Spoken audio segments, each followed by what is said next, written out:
It's time for Rat Salad Review with your hosts, Wayne Lutsky, Greg Nolan, and Ken Wood.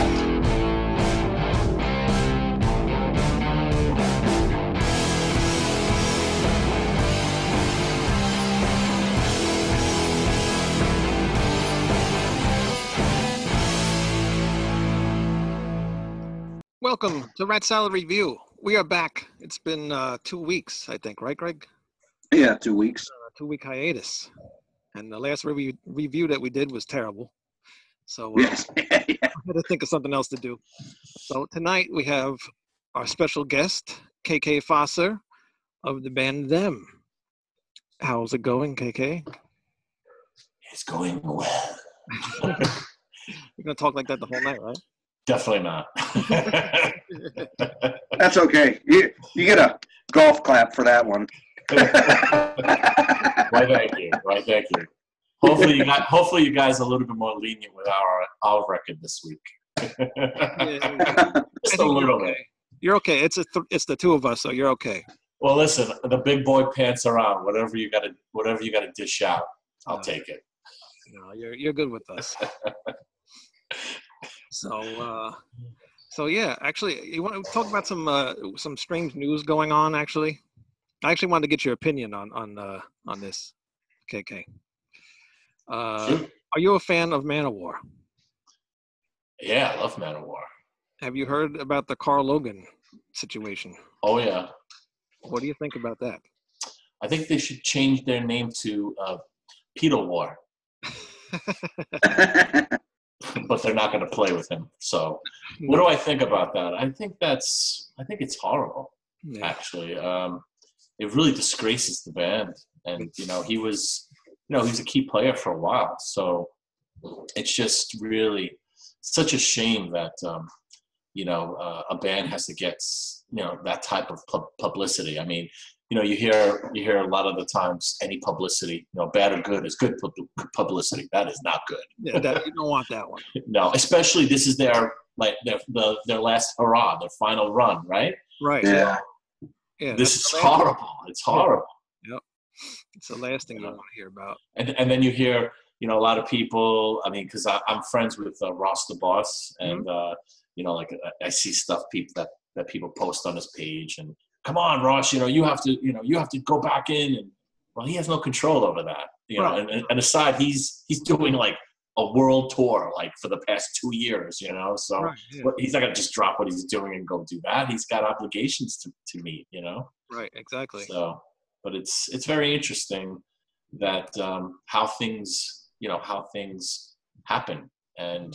But sometimes really negative things like that, it just turns you off. But it's not the band. Like you can't hold the band Right. responsible, right? A lot of people, they may look and say, hey, it's the band. It has nothing to do with the band. However, if they continue to tour with him, Mm-hmm. I'm sure people would, throw Right, rotten tomatoes at him or something, Right. You think maybe they, knew something about it and just kind of hid it from everybody too. Right, exactly. Yeah. Exactly, and that was kind of the issue I was taking with a lot of people that were commenting on it and saying, "Oh, well, it's their last tour. They should just forgive it and let them tour." Not for that type of thing. I mean, that's a far cry from getting busted on a plane in Japan with 30 pounds of hash. You know what I mean? That's forgivable. Right. Yeah. Exactly. Definitely.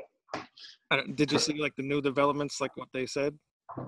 Like Yeah, I did read that article. It made me throw up in my mouth a little bit, but I did read the whole thing. Right. Does it have to do with how many children? It's more about the content and the age of the girls and whatnot. Oh, I didn't see that one. Oh yeah.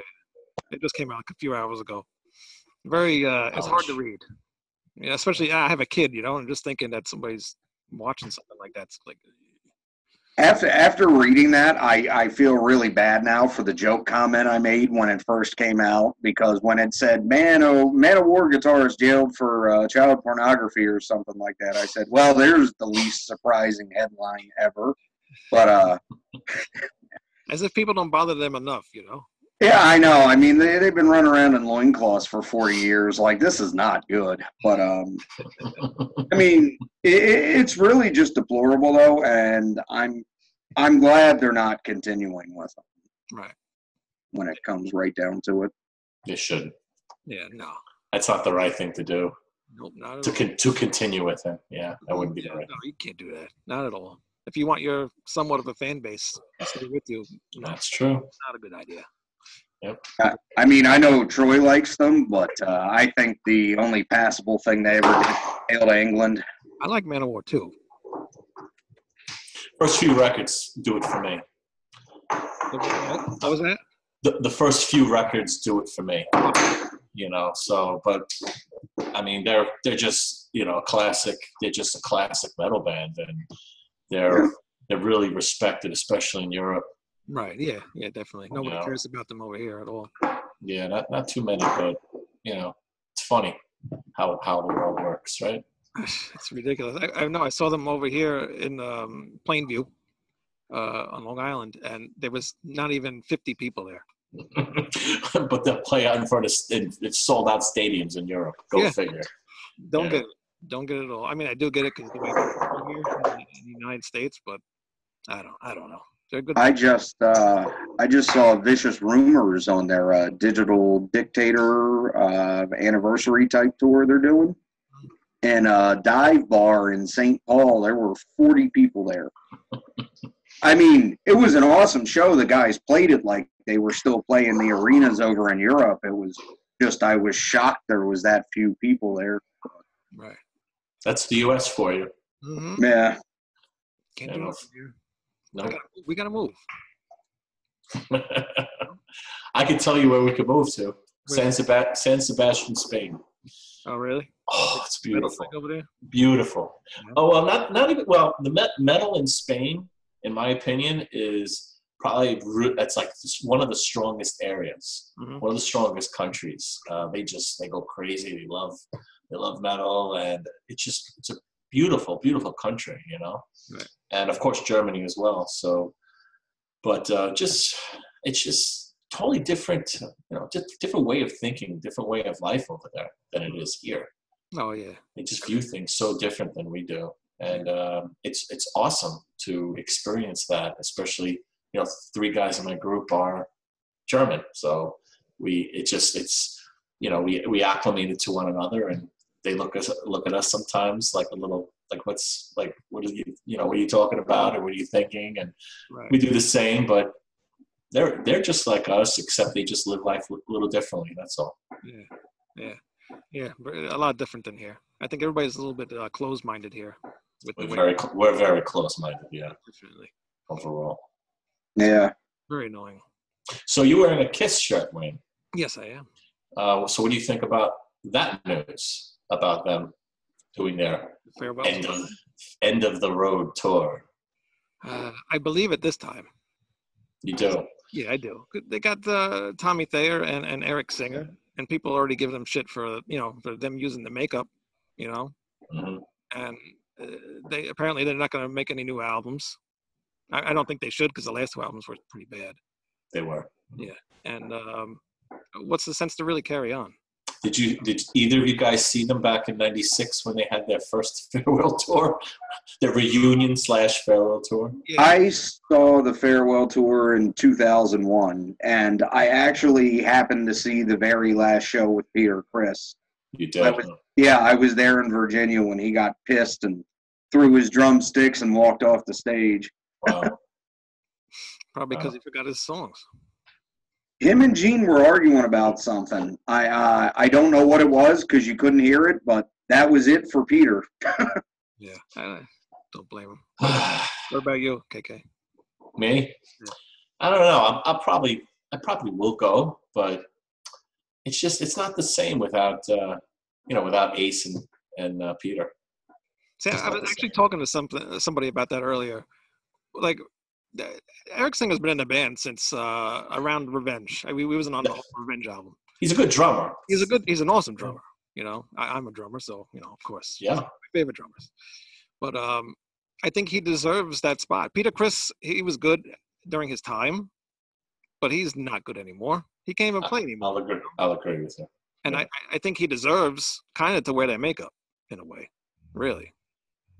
I think he deserved to have his own design, honestly. I agree with Greg. Yeah. He deserves to wear makeup, just a different design. Like Vinny and Eric Eric Carr. Yeah, they had their own designs. Mm-hmm. But good point, Greg. Thanks. Good point. I kind of understand why they didn't do it and they just let him continue as the Cat after the farewell tour. But honestly, they should have they were being lazy about it. They really should have just given him a new makeup design. I mean, Kiss is a brand all on its own. They would have continued fine if he was, I don't know, the Falcon or something. Wow, that would have been cool. That actually would have been cool. You should could come down to the Trump risers. You should be a creative director for Kiss. The Falcon. That's awesome. I don't know. I just think he deserves, to wear that makeup. Really. I mean, what good would it be for them to make new makeup? Who cares at this point? It would confuse people. Well, yeah. And then they got to do all the merchandise again. So it has a point. Who wants to do all that? They can make money off the shit they already have. They just reprint it. Yep. Yeah, I mean, even with Tommy and Eric, for me personally, I feel the bigger deal and the reason they should definitely retire on this tour. I mean, they're just Gene and Paul are starting to lose it a little bit. I mean, Paul not only looks like but sounds like Meryl Streep on stage. That's fine. It's true. And I love Kiss, but I just saw Blue Oyster Cult twice last year, and I know it's only Buck and Eric from the original band, but they've kept it together so well, and they still sound so tight. They do. But they don't go with some of the crazy higher register songs that they used to do in the past. They keep with what sounds good. Yeah. Makes sense. They got a lot of good musicians in that band now. The drummer's really good. And that bass. Oh yeah. The bass player's amazing. Everything. He sings and he plays guitar, bass, keyboards. He's all over. Mm-hmm. Yeah. He's awesome. You a fan of Blue Oyster Cult? Troy, KK? I don't know what that is. You can call me Troy. Right. Troy. I'm going to call you Troy. There you go. Yeah, that sounds good. Troy. I'm not really a big fan, not really. No, never have been. I mean, there's a few songs I would like, I like, but as being one of my faves, definitely not. No. Can't say. Yeah, it took me a while to get into them, but when I finally did, I like them a lot. Saw them twice, like Greg said, he saw them twice. Good stuff. Yeah, they're great musicians. There's no two ways about it. It's just I don't know. I just never got really into them. Yeah. So. I love them. They're my favorite band all time. I mean, even when they would go off and do something different, it's an AOR album, but Blue Oyster Cult is such good songwriters and musicians. They managed to turn it into a slab of gold. Right. I think that's true. Sometimes. Yeah. Well, Wayne likes the X Factor, so. I was going to bring that up. Now that you already did, what do you think about the X Factor album, Troy? We're actually thinking about doing a show about our favorite Iron Maiden albums, and I picked X Factor. I'm sorry, you got me lost on that one. I mean, I'm a big Maiden fan, but so am I. I'm not a fan of that album. Sorry. No. Yeah, I like weird shit. You do. I see that. There's nothing wrong with that. No. But for me, I mean, again, I'm going back to the beginning with Diano, and up until maybe like first several albums with Dickinson. First 4 or 5 albums, and then after that, they lost me. But live, I would always see them. You know what? I got a story to tell you about Maiden that was very interesting. I saw them once. It was Fear of the Dark tour. Wow. And they were playing. This is at the time of their career where I guess in the States, metal really went downhill. Mhm. Was it somewhere? When did that come out? Do you remember? It was like 90s, early 90s? 92. Okay. Yep. So I saw them at a club in the city. It was called the Ritz. It's gone, but it was a big club to go to. And I'll never forget. I was standing there. It really wasn't like it wasn't sold out even. And this is Maiden, okay? And I'm standing there, and people were booing them. Wow. I don't know if anybody's even watching the show was there and saw that, but they were getting booed. And I didn't stay for the whole show. I left. I was just like, I'm done. Like with Maiden, I'm done. Wow. And I left. And it took me some time, some years to bring myself. One of the times they played at the beach, at Jones Beach Theater. And I went and I said, wow, I loved the show. It was great. I forget which run it was, but I loved it. I thought it was great. And, I'll see them live, but I'm not a big fan of the music that they've been putting out. So. Right. They completely changed direction. Oh, yeah, of course. They're not even made anymore. They don't even do like the galloping things anymore. No. They lost all that. It's all progressive. I don't even know what you call that. You know what? Wankery? I think, I don't know if this is the case with Maiden, but a lot of groups, and you correct me if I'm wrong, but a lot of groups, when they first start out, and I'm not even going to say it's because of the age. I think it has to do with where they are, maybe financially, so to speak, right. Whereas they don't, they're hungry. You could hear the hunger in their music. Yeah, definitely. Okay, if that makes sense. Maiden, Metallica is another group, where they were just on top of their game, and a lot of it, I believe, is driven by that financial aspect. Right. Once they get to a certain threshold financially, I think a lot of that hunger dissipates, and they're not the same people. They're changed people. Mm-hmm. And that's why, like me personally, I have my job, I work, I pay the bills with that, and this for me is my passion. What I do with music. Right. So that's why I try to keep the two separate. If we make a few bucks, and we make some money doing it, great, but I don't want to lose that. Right. Because I feel, based on everything that I've seen previously with all these other groups, a lot of them, not all, but a lot of them, it's just, I don't know, something's lost. Right. Yeah. Their passion, or their something from their heart. It's like they're not executing it from their heart anymore. Right. But we're getting the money, so let's see what we can put out next, just for the hell of it. I know. I mean, it's like Metallica. They did Reload, Load and Reload. You're like, what the hell was that? I like those albums, but that's not. There's some good songs on there. I'm not going to say this, but like I'll use the phrase. No, there isn't. There might be a few. There's like a few good songs, but like it's not the Metallica that we knew and loved. Nope. It's different, and I'll use this. I'll use the phrase that I use with all my friends. I'm Metallica'd out. Yeah. I'm Metallica'd out. And they released this last record, and you know what? It's just they're trying. Mm-hmm. They're trying to sound the way they did, and they'll never recapture that again because they're different. They evolve. We change as humans every 5 years, right? So they're different people. Right. The best thing that they have is Robert Trujillo. Right. He's the best thing. He's more metal than they all are. He is. Pretty much. He is. You could correct me if I'm wrong, but that's what I feel, just generally speaking, no matter who you speak to. But on the other hand, you have a band like Judas Priest. I dig what they're doing. Mm-hmm. The new album is great. It's fantastic. And Halford, even though, he's getting up there in age, and seeing him live, he just seems like he's challenged now. He's challenged to execute what he's recording. But the music is great. The singing was great. Great record, really good record, and I can't say that about most acts. Yeah, they never really strayed off from their normal stuff. They never ventured out to do something weird. Real quick, I'll be right back.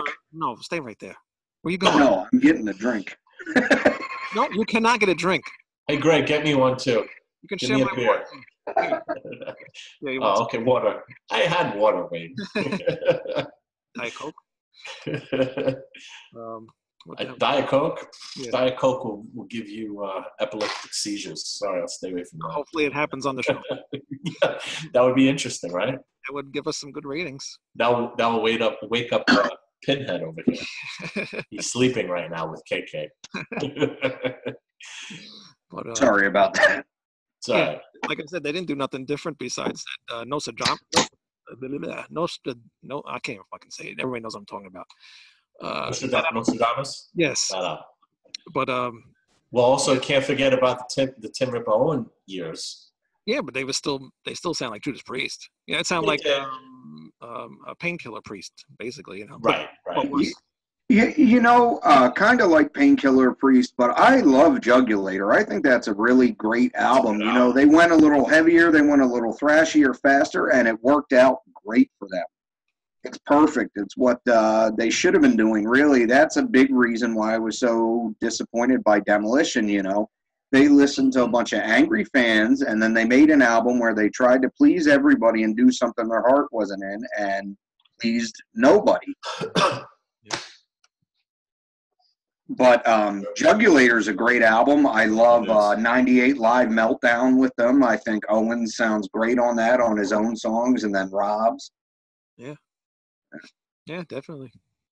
And it's just a shame they didn't put out a better second album. I'm glad Rob came back. I've seen them a few times live since then, and it was always great. And I did like Angel of Retribution and the new one. Yeah, that one was good. Redeemer of Souls was okay. It wasn't bad. It just the production killed that album. Yeah, it's kind of tough to listen to because of that. That's what I was going to say. But I don't like Nostradamus. You like the new one? You like I love Firepower. That's Firepower, great, isn't it? Great record, yeah. Yeah, definitely. What else was I going to ask? What about your favorite new band? Ooh, it isn't Ghost. What? I'm joking. Well, let's say I am joking, but I'm not joking. No. Ghost, I like Ghost. Ghost is pretty cool. But my favorite new band, I would have to say Halcyon Way. I know the name. I just don't know who they are. Halcyon Way. I seen them perform back at this club called Revolutions when I was in my old band Cold Steel, and we played a show with Udo. Udo headlined. Right. And then Halcyon Way was touring with Udo. And, you know, I saw these guys. They were all pretty much kind of like wearing matching, almost like uniforms. Not uniforms, but like, you know, matching outfits. Mm-hmm. And I was like, I'm going to check them out. And they started playing. I'm like, wow, these guys are really, really good. I didn't know any of their music. And, you know, when you see a band that you never heard before, right? Mm-hmm. It's only seconds, like maybe 10, 15, 20 seconds that you'll either click with them or not. You walk away. Exactly. Yep. So I stood there.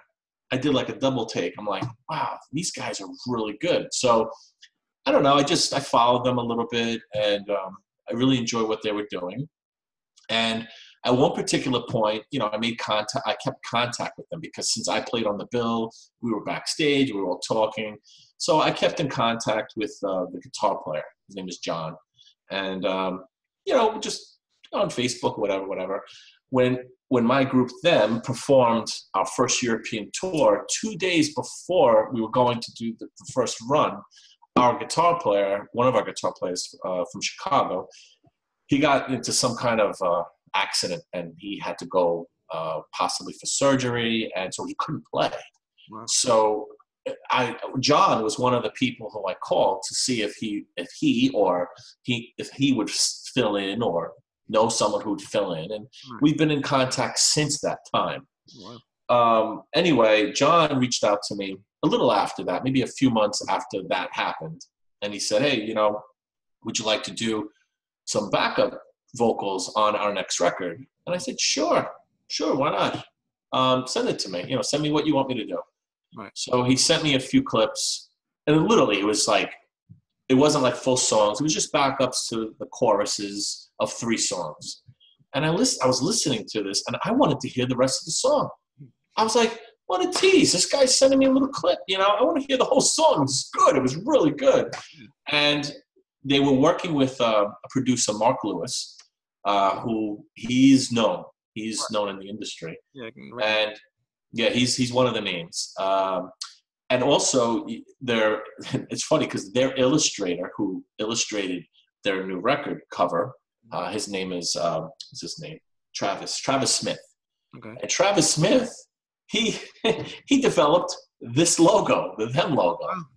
So it's just funny, like how things, like how small this world is. I was gonna say small world. Yeah, and he asked me to do it, and I heard, the record came out. It's called Bloody But Unbowed, Okay. and it came out in August. And I bought it.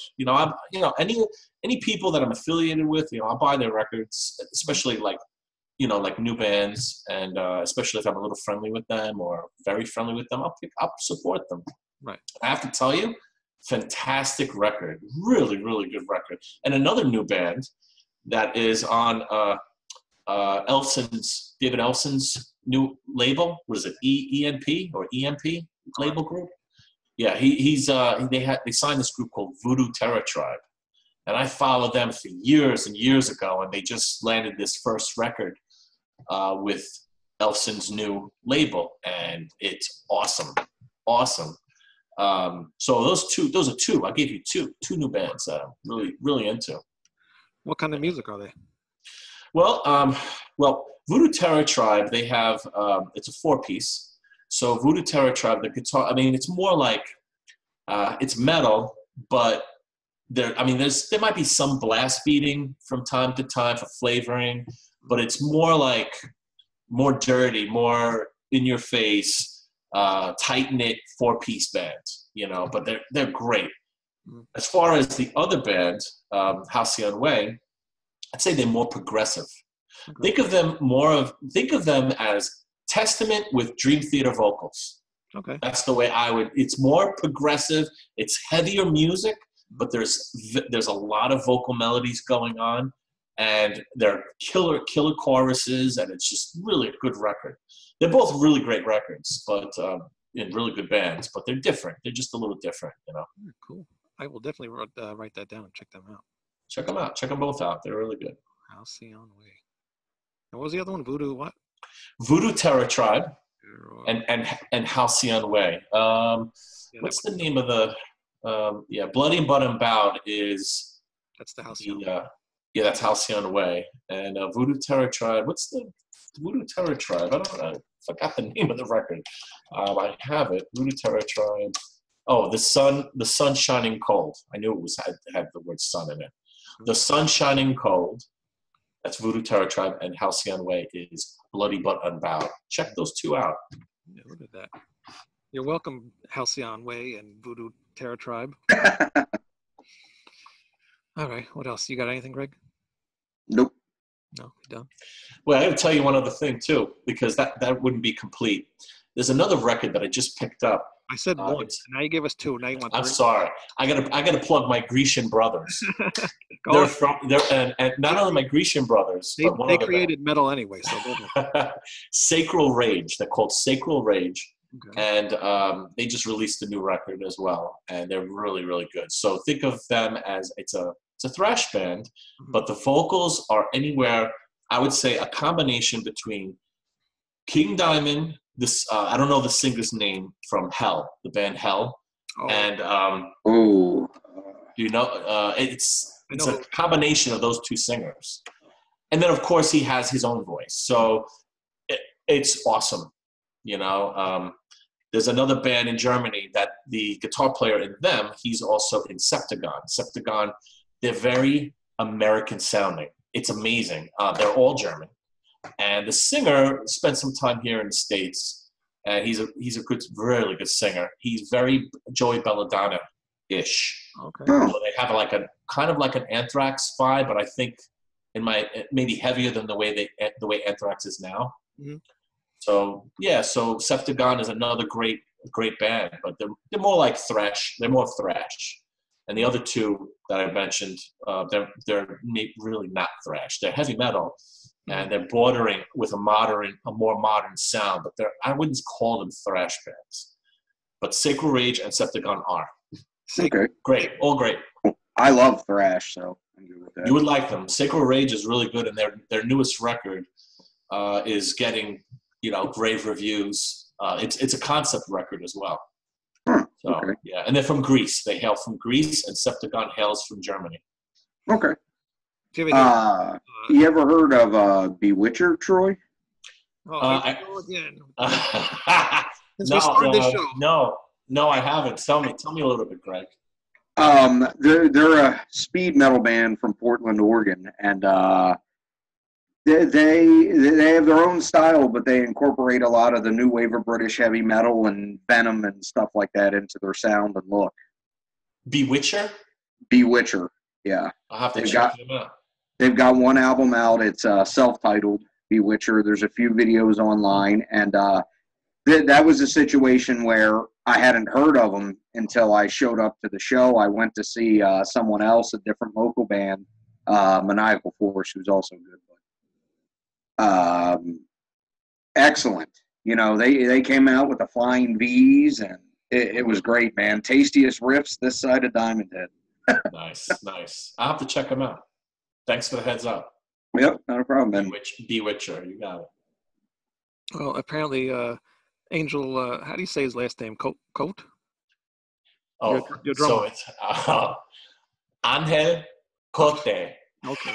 Whatever. Angel Cote. Okay, so the way you would say it is Angel Cote. Okay, that's what I thought. But I pronounce it correctly. Angel Cote. Yeah, that's not. I'm not getting. I know. I can remember that. Yeah. He was watching on YouTube, and apparently he can't. He wants you to speak up, Troy. And he wants me to speak up. All right, I'll speak up. You're going in and out, Greg. But you know what? YouTube, I can't help that. I'm recording this, so I might just re-upload this whole show again. So if you can't hear now, I mean, I hear myself great, but yeah. I know I hear you fine. Everybody's fine. Everything's perfect. It's YouTube. I don't know. Oh, interesting. So I'll fix it later, whatever. Like I said, this show, in case anybody's watching this for the first time, we're on iTunes, we are on Stitcher, we are on, obviously, YouTube and Twitch. And then there's something else. Oh, I have it all written on the side of the stupid thing here. I don't have to tell everybody. Twitter, Facebook, blah, blah, blah. Go on. Yeah, we're on everywhere. All the big ones. That's all the big ones. All right, so tell me, you've been in a lot of other bands besides them. I know you were in Cold Steel. Tell me a little bit about that. Well, when I started playing, I was like, I don't know, 17. Mm-hmm. And there was this local band that they loved this band. It was Cold Steel. Mm-hmm. And, I lived in Valley Stream, New York, which is also on Long Island. Home of the Slip Disc. Yep, Slip Disc Records, yep. Missed that. I know, but they have, by the way, just on an offshoot, Slip Disc, they do the owner. He does this vinyl show. Yep. Traveling vinyl show. You heard about that? Yep. I got once in a while ago. Yeah. Cool. Yeah. So anyway, Cold Steel. I just wanted to be in that group, but it wasn't happening. So I had my own group, and it was called Overdrive, believe it or not. And so we played with Cold Steel. I got to know two of the members of Cold Steel, and at one particular point, their bass player, who was the singer, quit, or they fired him, whatever the case may be, he quit, right? Or let's say he's not there anymore. Right. So they asked me, they called me up, do you want to be in the band? Yep. Do you know a guitar player? Yep. The other guy that was in my band, Overdrive, Avelino Cassis. So we started playing with Cold Steel, and we're playing literally just all different types of covers, and they didn't have any originals at that time. So we were playing covers, but we were playing Nuclear Assault. We played SOD, MOD, Metallica. Nobody played Metallica at that time. It was like when Metallica was, like we played Master of Puppets when they were playing it themselves live. They were touring that out. We were playing it. So the point is, we did the song so accurate, so close. And at one particular point, we said, we got to write our own music. This is we just have to. Right. So we wrote a song called "Dead by Dawn," and "Dead by Dawn" is actually thematically it's taken from my favorite horror movie, Evil Dead 2, which has a subtitle, Dead by Dawn. And so the artwork and everything was kind of like very closely resembling that movie. And we even took a little clip of the intro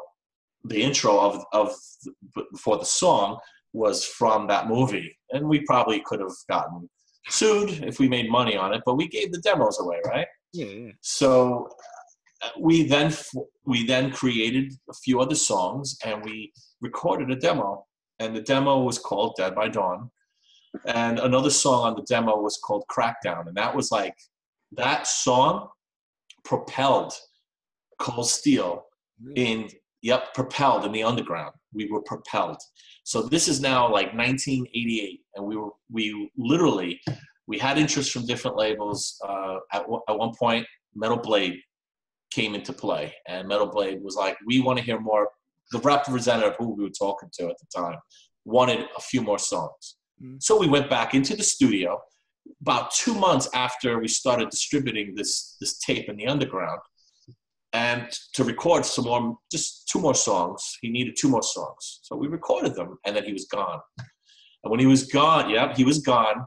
And right after we recorded those songs, our drummer died.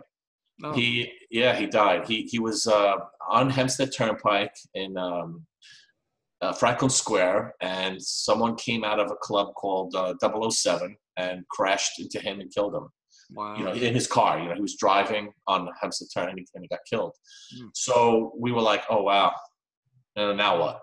We were all devastated. We were kids, we were 20 years old. I mean, and it was just we were just so upset, but like we were so determined, this is what we want to do. This is where we're going to go. And we continued.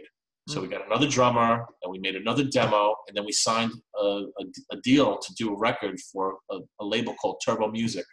Okay. Now, this is 91. So 91, and he died in 1989. Okay. So from 89 to 91, we got a new drummer, recorded second demo, went into the studio and recorded an album called Freak Boy. Now, Freak Boy, it's a funny name. Freak Boy was... I love that album. Freak Boy really consisted of, it was like half the record was songs that were like thrash speed metal, and more thrash. And the other half, we would call it alternative metal. And I say alternative metal because of the time period we were in. Everybody, only the big bands, really survived through that, like, so to speak. And we were just trying to figure out, like, where do we fit now, So I would sing over what was given to me. That's how I always done it. So I created songs, and it doesn't sound like the Cold Steel from the Dead by Dawn demo or the Perfect Peace demo, which was the second demo. But some people liked it, and some people didn't. So overall, we kind of like, the reviews were like maybe 60, 70% out of 100%. So it wasn't great. It was okay, but it was what it was. And, I decided at one particular point, the Turbo Music was the US label. JL America was the US label variant, okay? So I'll never forget, I got word from the representative from JL America saying, Turbo Music is gone. Now, we had received, let me tell you, we received, it was, I think, close to $30,000 to record that record. We recorded at Minot Sound in White Plains, New York. Right. And that was owned by the late Bill Aucoin, Kiss's founding manager, right? And Bill Aucoin was funny. Like, when I was recording that record, he'd come into the control room, he'd press the mic, he'd say, "You call that singing? You suck." Walk away, like stuff like that, like this is Bill Aucoin we're talking about. And I'm like, okay, you know what? Screw you, I just continued doing what I had to do. But there's a little side note. While I was recording that record, we're hanging out in the tape room, right? Because that was tape back then. There were 2-inch tapes, 2-inch master tapes, 1/2-inch, 1/4-inch mix down, really 1/2-inch. And we're in the tape room, and I'm like, what's that? No way. It was Kiss's demo. Oh wow! Oh my! I held Kiss's demo in my hands. It was unbelievable. We took pictures, and oh my god, it was just an amazing experience from that. Yeah. But anyway, and of course, Bill Coyne, he owned it. He owned the one who made it for them. You know. So anyway, so long story short, move fast forward. So we were told by JL America that Turbo Music shut down. They were shut down by the German authorities. What are you talking about? How could they be shut down? Well, it turns out that not only did they have the label, but they also had a record store. And in the back of the record store, they had some kind of like room where they had like authentic Is a Carl Logan Nazi stuff, like something like that, you know, some crazy stuff. You scared me. And they were shut down. They were shut down, go to jail. What? You scared me there for a minute. I thought this was a Carl Logan story. No, no. Sorry. But anyway, this is what I was told. They were gone. Now, just before that happened, maybe about 2 months before, we received another check. I think it was somewhere around $10,000, somewhere around that, to prepare for this tour we were going to do. The whole thing was canceled. We never got to go on a European tour. I got really upset. The whole band got really upset. The main guitar player, songwriter, his name was Av Cassis. I wrote everything with him. Mm-hmm. He's like, sorry, guys, I'm out. Wow. And then I remember we were looking at other people. We were talking with other people. And I was just like, I'm done. I'm done. I had really long hair, cut the hair off. I went a different route, like career, family, all that. And I put music behind me. Right. And I didn't sing anything for 8 years. Wow. And then what happened was I decided to get involved with music again. I had gone through a divorce, and I had 3 children, and the children and I and my ex, we were physically separated. So I didn't know what to do with myself when they weren't with me. So it was very tough emotionally, but music got me through. Yeah. Music is, let me tell you something, music, and it doesn't matter what type of music you listen to, but music really helps you through the toughest of times. And that was my medicine. I didn't do drugs. I didn't do, I didn't drink a lot. I mean, if my nerves were really too much, I'd come home and take 1 shot of whiskey, maybe 2 tops, but I never abused alcohol or drugs or anything like that.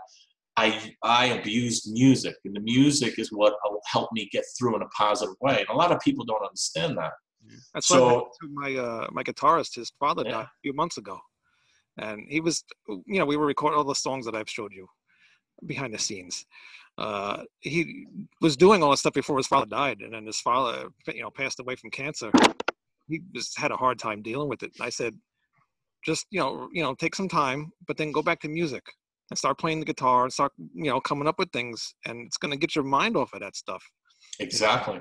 Very important to do that. It helped him a lot because his father went through a lot of shit going through what he had. And it helped him a lot, just try to deal with what was going on at the time, and, just try to get his mind off of it. It does help.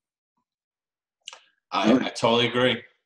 Yeah. I mean, when I was experiencing this and I started getting back in music, I didn't think about like writing anything as I did once with Cold Steel. I was thinking, I'll be happy to join like a Metallica tribute band or just a cover band or any type of group plays like hard rock, heavy metal. They played some originals fine.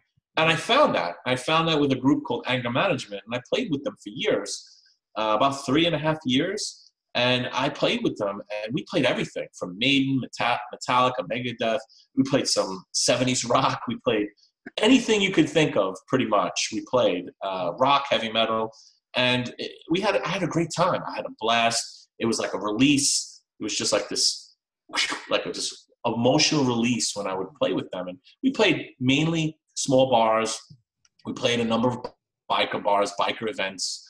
Very interesting. And then we started writing material, and we wrote a few songs, and it was good. It was pretty good, And that's when at that time I heard during a warm up, okay, because we would get there, guys would warm up before rehearsal, and one of the guitar players, his name was Rob, and he was warming up, and as he's warming up, he's playing a King Diamond song.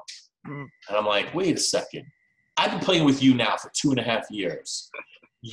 King Diamond. I didn't know if any of you knew who King Diamond was. He goes, I love King Diamond. What? Like, this is like, what are you talking about? This is like a game changer now. Yeah. I said, let's tell the other guys. Let's play Welcome Home from King Diamond. Hey, I'm all up for it. I know the whole Dem album. That's what he told me. Cool. We told the other guys, and the other guys were like, nah, not interested. What?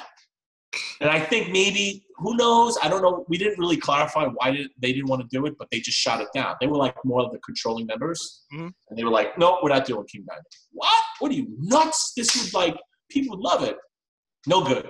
It's rare to find people that are into King Diamond, you know. It's and also can play it. Yeah, it's not a contest at all.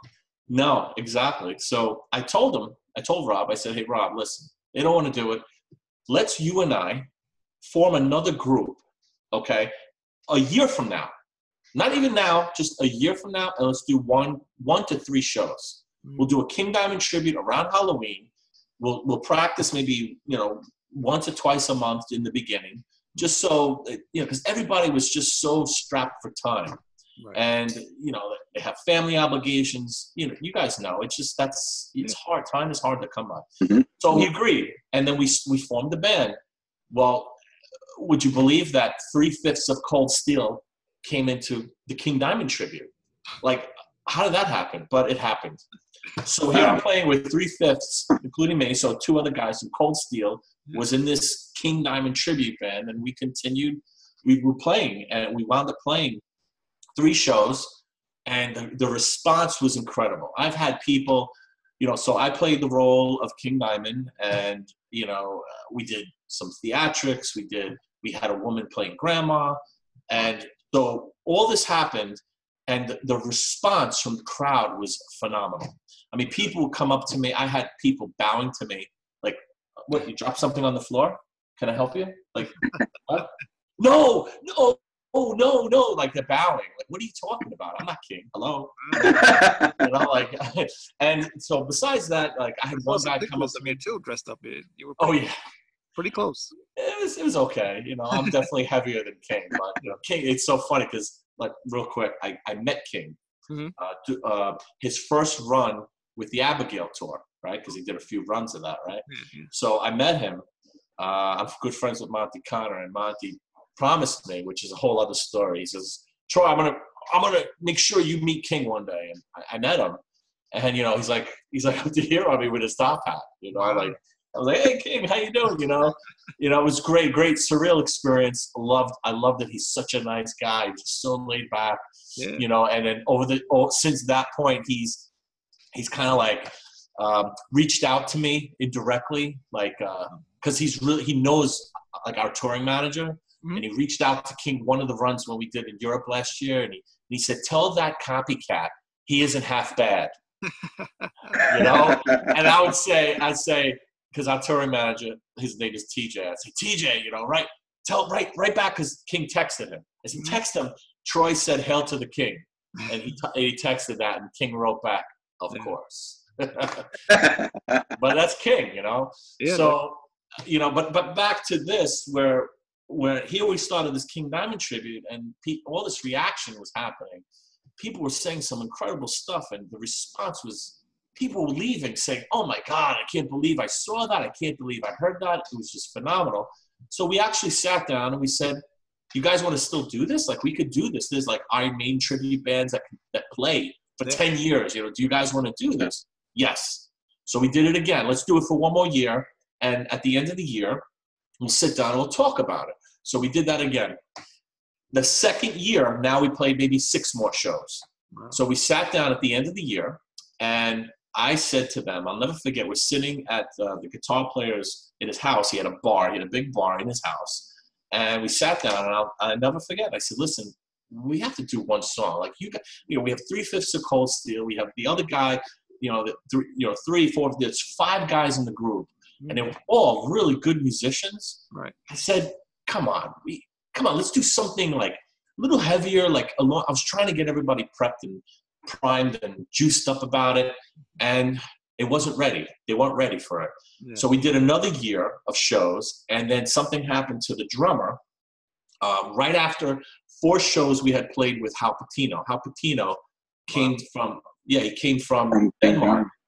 Yeah, well, yeah, when he was in King Diamond still, but they were on hiatus. Hal Patino came down, and he stayed with me for 2 weeks, and that's how I met Monty Connor from Roadrunner at the time, through Hal. And Hal played 4 shows with us, and it was such an awesome experience. I could tell you stories upon stories just from that. But anyway, Hal, he said one thing that really I have to say that really set in my head, and to this day, only way I'll forget it is if I, get dementia, God forbid. But he said to me when we were leaving the rehearsal, we had one rehearsal. So one rehearsal with him before we played these 4 shows, and he said, Troy, I closed my eyes. You guys were just as good, if not better than we were when we recorded the Them album. Wow. That's what he said to me. Wow. That's how tight you guys are. He was giving a really good compliment, and I was just blown away. I mean, how do you respond to something like that? Other than thank you. That's so awesome. And but Hal and I, we've remained friends, and I chat with him, talk with him from time to time. But we also play with Mike Weed. So the first year we played with Mike Weed from King Diamond, and Mike Weed happened to be dating one of my friend's friends, and it just so happens he was in town when we were doing this Halloween show, and I told him, I said to my friend, I said, if he wants to come up and play like 2 songs with us, we're gonna do this one and this one and this one. He could choose whatever he wants. Yeah. He came up. Wow. He came up on stage and he played with us, and he was such a nice guy. He was like looking to buy us drinks, like, oh, I'm gonna buy you drinks. You guys did great. Listen, man, thank you so much. But he's just another one. He's awesome. So, moving forward, at the 3rd year when we met again, I said, look, we have to do an original. Yeah. And after the 4, it was 3 years. I didn't know. I didn't know it was that long. 3.5 years. So by the end of the 3.5 year run, we had performed the 4 shows with Hal Patino, okay? And once he left, something happened to our drummer's foot. And that's when he hurt his foot, hurt his ankle, I believe, and he couldn't play for a while. So perfect timing, right? Yeah. That's when I I dove in for the kill. I said, listen, now there's no excuse. He's going to be out of commission for 3 months, write some songs. And they did. They started writing songs. And then I got word from some labels that wanted to bring back Cold Steel stuff to re-release it, remaster it, re-release it. I put all this on hold and made an EP, Cold Steel, America Idol. Right. And those guys were also in that too. And then we went on a tour with Halloween. Yeah, I saw you. That's what you saw me. Yeah, at Stage 58. Yep. Stage 48? Stage 48. One of those stages. Yeah. And they decided not to do the tour with me. Really? And I said, okay. Yeah, listen, like I said, again, you have family, you have obligations and responsibility. No hard feelings. I'm still friends with them. But they decided they couldn't do it or didn't want to do it or whatever the case may be. And I was at a point in my life where I needed to do it. And I did it. And I had another band called Sanitarius from Staten Island. They're another good band. They came, they met with me and we rehearsed and we went on tour as Cold Steel. And then we did the same thing in Europe. We played a bunch of festivals in Europe. And that's when I went back to them. I asked the original guys that was in the King Diamond tribute band looking to make original of them. And they're like, yeah, we're gonna just do our thing. And I said, okay, but I keeping the logo. Yeah. And and we're still friends, but they decided not to. Everybody has choices. Right. Yeah. So in the mix of all this, I had a dinner meeting with one of the labels, one of the small labels that was releasing one of the Cold Steel, like one of the records. It was the record, not the demos, but the record, the debut record from Cold Steel, Freak Boy. And we met on Long Island. He's German. He's from a small label called Battle Cry Records. Okay. And he went to the Prague USA Festival in Atlanta with the band Landfear. He's friends with the guitar player. I know them. And while there, they decided to travel up the East Coast. This guy, his name is Andy. And Andy collects, he sells, he buys and sells. So he always looks for rare vinyl because it's worth something to him. And he brings it back and he sells it, right?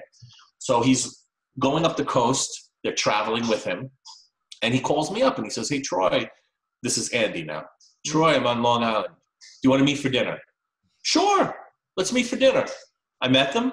And while I was there, I said, "Andy, I have to show you things." So here I'm sitting, Andy's sitting here, and across from me, or right across from me, was Marcus Ulrich from Landfear. And the drummer, Jen, we call him Jen, but his name is Ergen. He was sitting right next to me, right? So, and they had I think two other friends with them that just went along, for the show and the trip. So we're sitting there, and I had an iPad with me, and I'm flipping through the iPad, showing Andy. I showed him the logo. I showed him some makeup design, some concept art, and stuff like that. I told him what I wanted to do, what had happened with the band members and everything. And he says, "Listen, you need to do this soon as possible, just because it sounds like a great offshoot, great idea of what's going on, what was going on with King, a little heavier, maybe more dynamic, whatever the case may be, because King's already progressive and dynamic. But, just what you're looking to do," because I told him all the details, he said, "You have to do it as soon as possible." So in the meantime, while this is happening, this little conversation is, happening between Andy and myself, Marcus Ulrich, who's in them, Right. He was listening, watching, didn't really say much. We became friends. And we were just chatting back and forth. And they all went back to Germany, and he reached out to me. He says, "Hey, look, who's doing that record with you?" And I said, "To be honest with you, I don't know, but I'm telling you, I know I want to have, good musicians that, they just want to put something together and something special, just something, we weren't planning on making many albums, just one record that told us a cool concept story that I had thought of." And he said, "I'll do it with you. I'll do the record with you." Cool. So, okay, let's do it. And we did. And then we started bringing other people in. And one person that came in was Mike LaPond from Symphony X. Right. Yep. Mike is a great guy, and he used to watch me doing the King Diamond tribute when we played in New Jersey, because he lives in New Jersey. Yeah. And I told him about it. He said, I would love to. I love this type of music.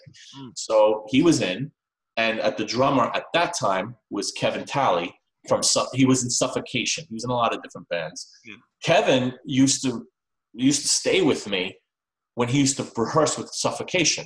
Okay. And at one particular point, the band Suffocation would rehearse in my basement. So I saw him, and then I would see him in the mornings. We'd have coffee. We'd talk a little bit. And we would have little conversations.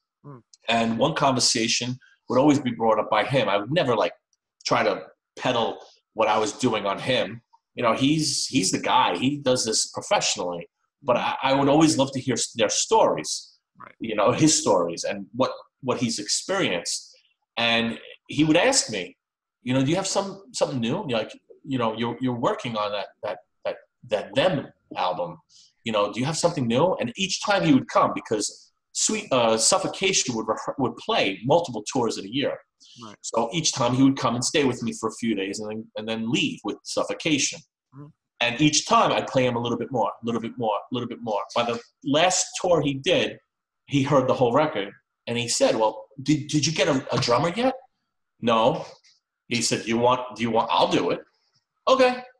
It's okay. And he did it. Yeah. So, and then the other guys fell into place from other people. Marcus Johansson from the other guitar player from Chicago. He came as a reference from Kevin and another friend of mine. So he came into play through our U.S. connection. And then the keyboardist, Richie Zybo, he came through because he was in Landfear, or he still is in Landfear, with Marcus Ulrich. And we have a live bass player, Alex Palma. He's in Septagon. And he plays with us. I would have never met Alex, I would have never been able to play with him. He's a great player, great guy, Right. and he looks like Joey DeMeo from Manowar. Oh wow. But he would never have been part of this if unless Mike LePond wasn't so busy, because Mike LePond, he at that time he was touring with Symphony X, then Ross the Boss ever since. Oh, okay. I didn't know he was. Stuff. Yeah, he's always touring. Mike, he's there in Europe now. I think I'm pretty sure. So you fast forward. We did a bunch of shows last year. We did a tour with Halloween, just like Cold Steel.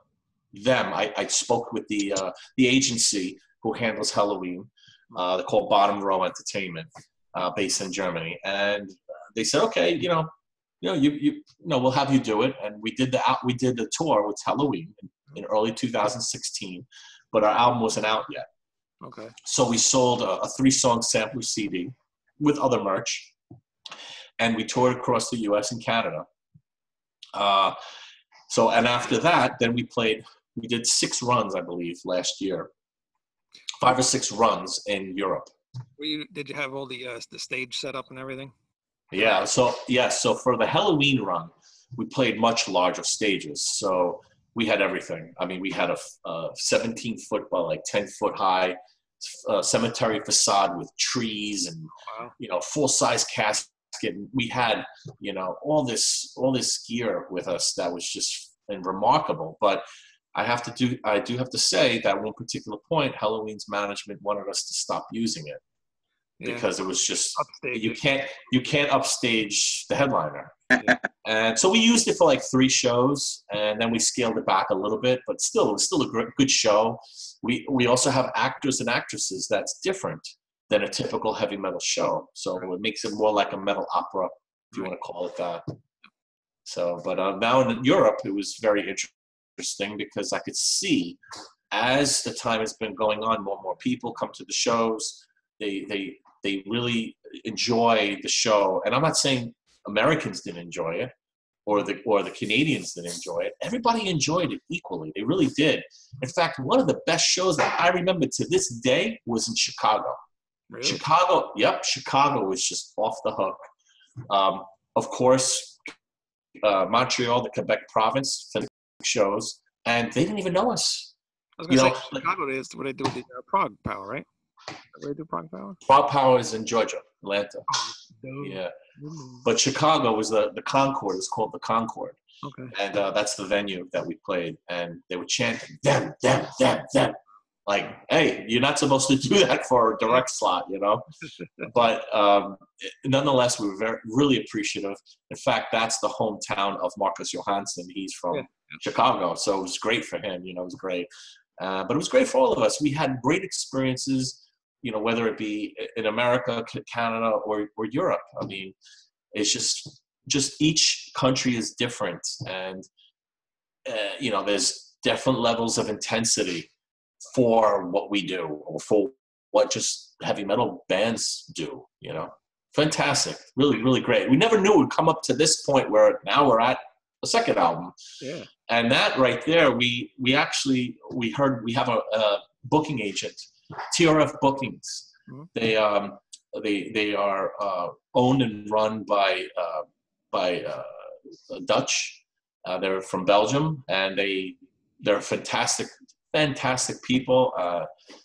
I love them. They're incredible. Corinne and Guy, or Guy. Guy, his name is Guy.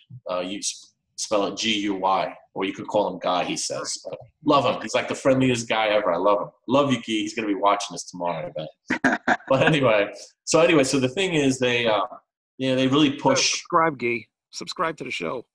He will. I'll make him. I'll tell him. But so moving forward, they've done so much for us. They really work hard. I really hope, they get more bigger bands under their belt, because they really put a lot into getting us, really some pretty good shows and some festivals. We got some festivals through them. But, we have, I never thought so this would happen. But, SPV Steamhammer contacted Guy because they were interested in a band called Air Raid. Okay. I won't go into all the details surrounding, real granular details. I won't go into that, but they were interested in airing. Mm-hmm. And Guy said, I also do bookings for them. Really? You do bookings for them? Okay, we're interested in them too. No pun intended. So they sent us an agreement. They sent Air Raid an agreement.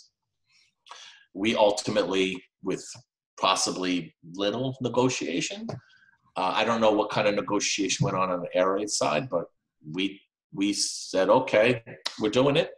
And for whatever reason, they didn't. Wow. So we wound up, we signed an agreement in December. And moving forward so that was last December. And then February, we actually met with them. They're all amazing people. We went to their offices in Hanover. And, we took a tour. We had lunch with them. We discussed business. And they're very, very professional. They're very efficient. Mm-hmm. They knew exactly what to do, how to do it. And one thing that I'll say that was said was very, very intelligent. It was said by the A&R rep who actually signed us, and he said, "Listen, there's a lot happening in the scene. You have a lot of bands that are getting older. They're going to start retiring, dying, disappearing for whatever, and there'll be a void. You guys are going to fill that void." Wow. And I thought that was pretty brilliant to see something like that, Mm-hmm. Like none of us would say, wow, yeah, we can. Well, guess what? Well, you fast forward from that point to now, they sold a decent amount, a really decent amount of physical pre-sales, and things are happening. Things are just starting to change. Wow. We'll call it leveling up. Level up. We're leveling up. But it's, we're humble. We're always humble. And again, I come back. I go back to work. My vacation is a working vacation. Right, Wayne? Right, Greg? Yeah. So how is it lugging all that equipment around though, like the stage set and everything? Well, so so I'll have stuff here for us when we do our shows here, mm-hmm. And then our keyboardist Richie, he builds everything and he keeps a set over there. Oh wow! So, and he's much more efficient. We'll call it German efficiency. The Germans are very efficient, right? Yeah. So we'll call that German efficiency because he'll make it more compact and actually more like it could be condensed in a way where it's easier to travel. Unlike me, where I'd have to have a full-size casket. Nope, it won't break down. It has to be a full-size casket. I'm nuts like that. So, what was that? I said, which needs a separate truck just to bring that over. You know what? I would do that. I remember when we did the tour with Halloween, one of the guys, they were like, you're not bringing a tree, are you? An 8-foot tree? You're not bringing a tree, right? Well, yeah. What are you talking about? Because putting it together and look at this. It's like, how many of us, I was like, no, we're bringing a tree. We're bringing a tree. Because it's part of the stage set. Yeah. Since then, that was my original vision. I definitely will say that I've lightened up, and you know what? Everybody's input is important. Mm-hmm. And we tailored our show, and it's been tweaked that it flows. It has a really good flow to it. And the last show we played, that was like the pinnacle of that tweaking. Mm-hmm. And we played, it was in Bavaria. It was a metalhead, it was called Metalheads Festival. Okay. And it was in Bavaria, and it was an outdoor festival, and it was fantastic. And we walked away from there, we said, that's the way we have to do it. Like we figured it, so to speak. So, but now you have this album, it's a whole new set of circumstances that happen thematically, and there'll be different props, different actors and actresses, different costumes. So it'll be similar, in a similar vein, but different. So it'll be an interesting show. And the most important aspect of the show is music, of course. Music, right? We say music is number one. Always the music, because without the music, what is there? It's the music. right? So music number one, story number two. So, but the music drives a story. Mm-hmm.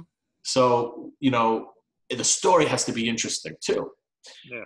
We want, my personal goal would be to just see where you open up, like back in the day, you know, back in the years and years ago, where you could sit there and while you're listening to the record, you open up the gatefold, you have the sleeves, the vinyl sleeves in hand, and you're looking at the pictures, and the smell of the printing hits your face, right. And you have something whole, something tangible to hold in your hands and enjoy.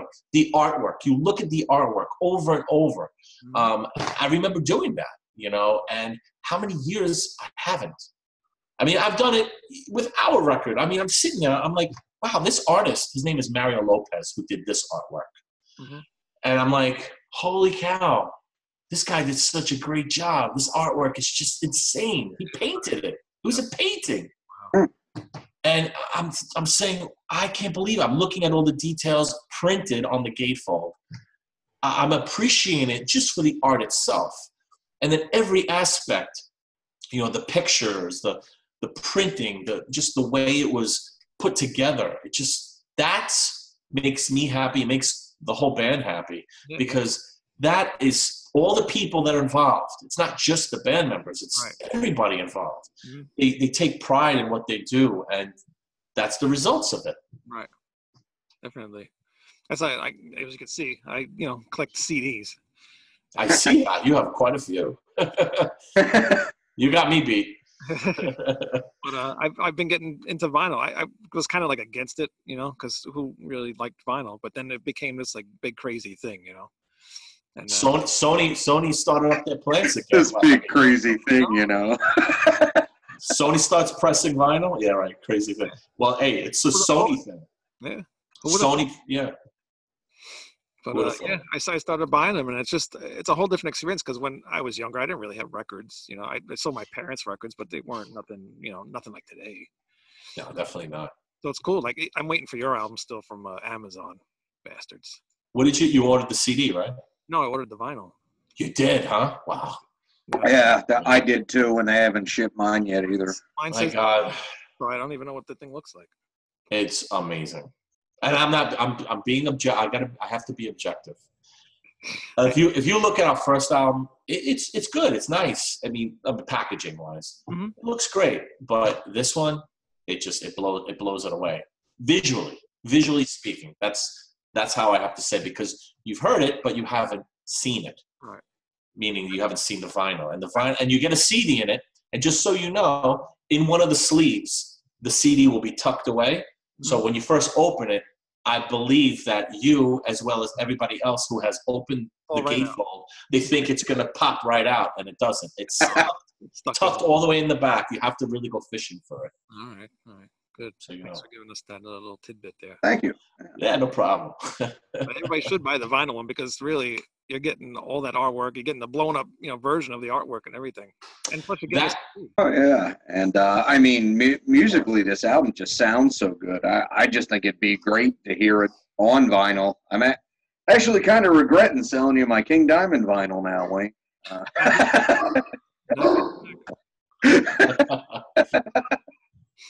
Well, it sounds the way it sounds because of how, aside from the actual music, and the writing, and you have so many other aspects, so many other layers. You have the thematic content, where you have the dialogue and the different actors and actresses that perform the voiceover work, and then you have the production. The production is just, in my opinion, now, is stellar. And there's a reason for that, because very, very crystal clear.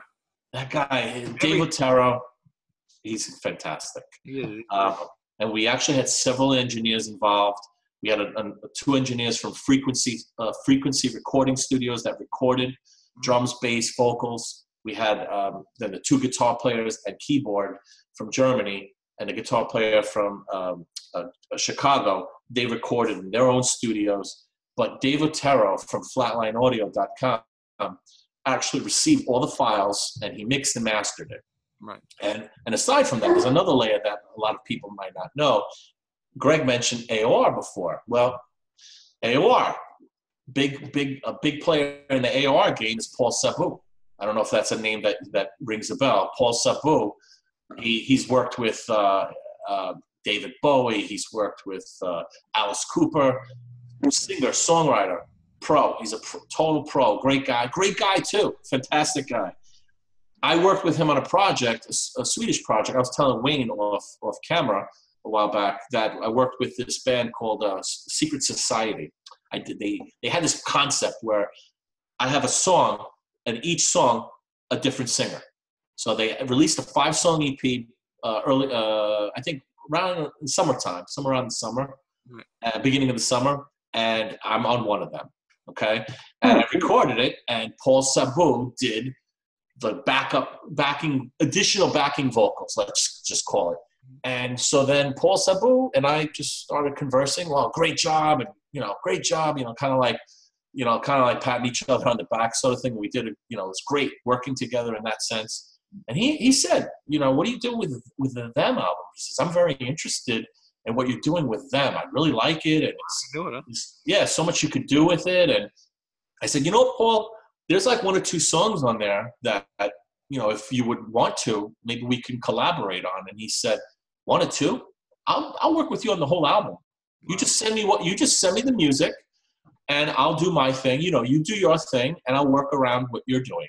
And so I recorded, I can't even tell you how many tracks, 20 tracks maybe per song, 15 to 20 tracks. And then he added his stuff. And then in the mixing process, then there's some songs that might have a little bit more Paul and a little bit less Paul. Next time we'll probably do things a little bit differently, but Paul is interested in doing a 3rd record with us. So when we cross that bridge, then so be it. We are tweaking that little process, but keeping the core formula is the same. Mm-hmm. And our drummer now, Angel Cote, he was a live drummer because Kevin Talley couldn't play. Right. He was playing with Suffocation. Okay.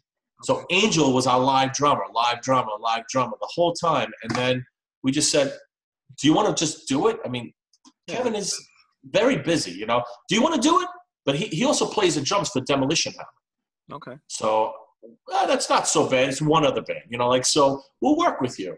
And do you want to do it? He says, yeah. So, that was in November, December. And he said, yeah, I want to do it. And we love Angel. But you know what? I have to warn you, if you ever had to sleep in the same room as him, oh my God, he likes to watch Tenebrae, which is what's his name? It's a B-rated Italian horror movie. Mm-hmm. And he would watch it. We'd fall asleep, and I would wake up to this droning, the main theme of the movie Tenebrae. And if you look it up on YouTube, Tenebrae, it's creepy. It's very creepy. So I wake up like 6 o'clock in the morning because the time difference has changed. I'm like, dude, what the hell, man? You scared? I'm waking up scared. And you know what the funny thing is? We did 2. What was that? This is the guy who's got Pinhead behind him. Yeah, I know. I love Halloween. I love scary stuff, but then I get scared easily, right? Such a wuss. That's the Troy in me. The KK in me, he's not scared of anything.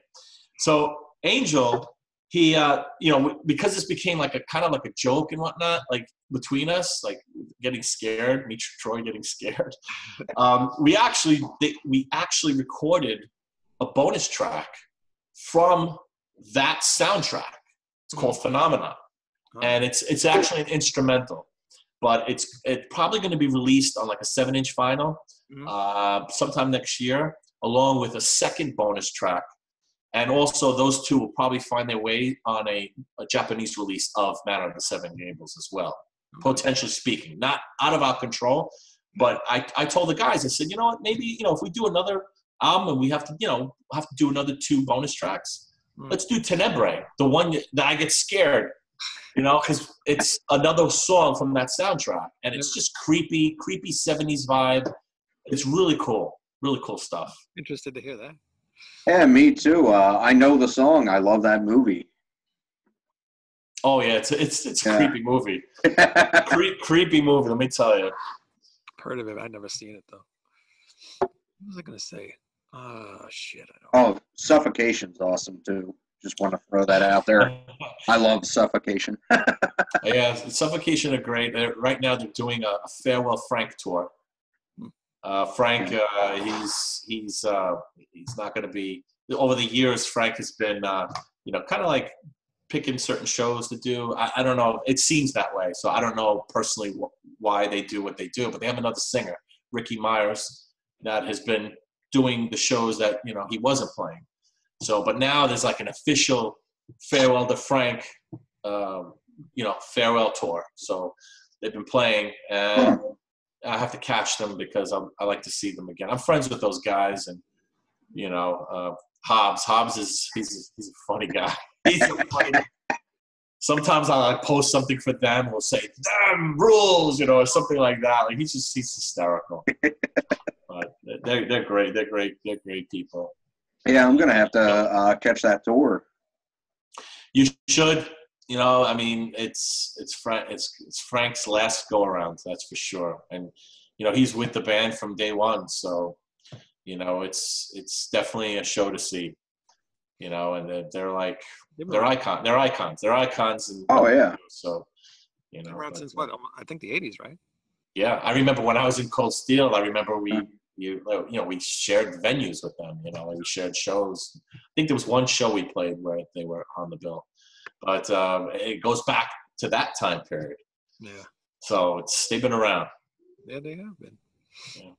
Getting back to them though, so everybody's pretty much the same from the first album, right? Except for the drummer. Yep, everybody else is the same except for Angel. Yeah, I was listening to the first album earlier before we did the show just to refresh my mind because I haven't listened to it in a while. And it's funny how what a huge difference it is from this new album.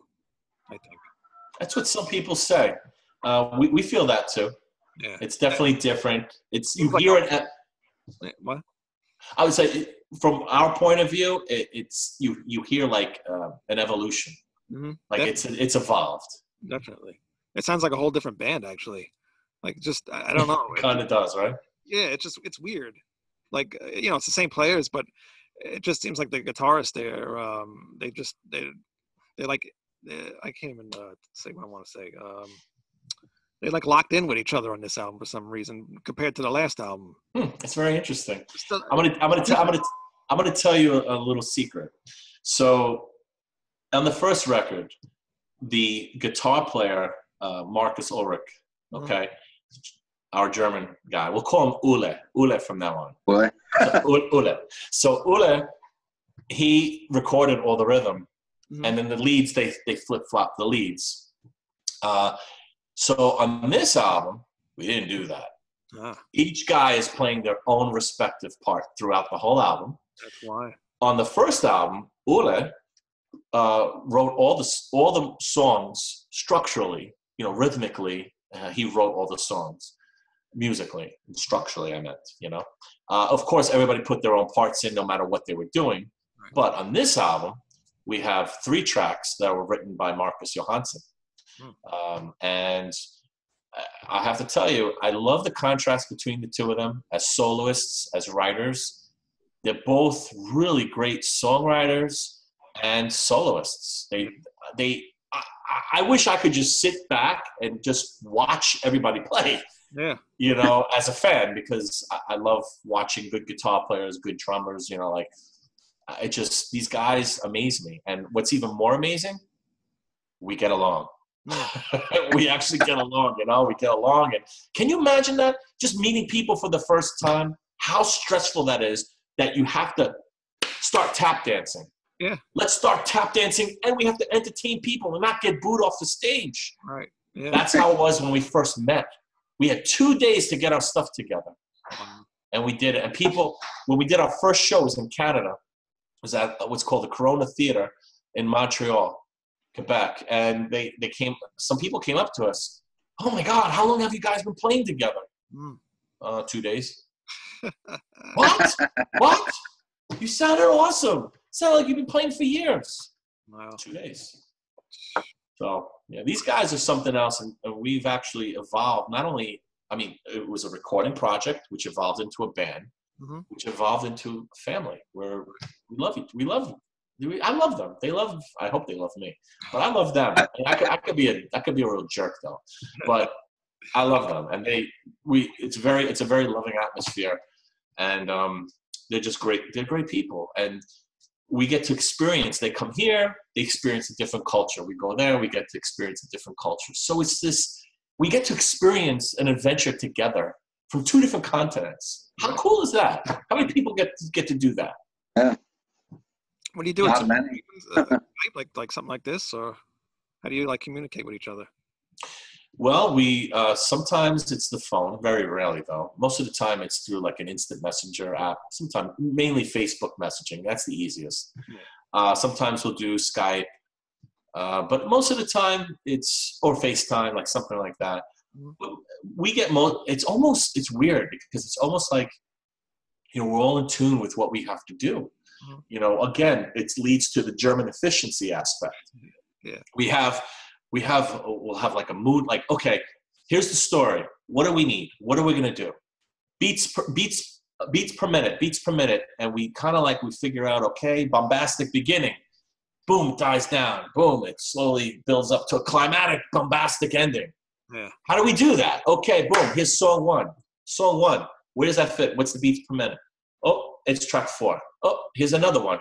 Here you go, Troy, here's another song. Where's this? Oh, that's song number 8. Oh, this is song number 3. You see what I'm saying? And you put the pieces together as a puzzle. Musically, no vocals whatsoever, nothing.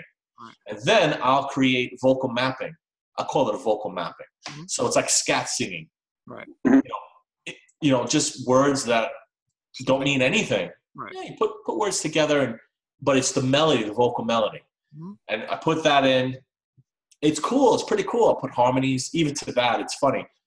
And then it's kind of weird listening to it, but you have to envision the final is going to be 20 times better than what you hear at that moment. Right. Yeah. And so they let me do my thing my way, and they do their thing their way, and it works. So, and then, you know, now the only thing we're going to do differently next time is we said we're going to all record at flatlineaudio.com. Okay. Because Dave Otero said, listen, you have to give me one time. Just one time, at least one time. I totally understand. It gives him the full ability to really sculpt us.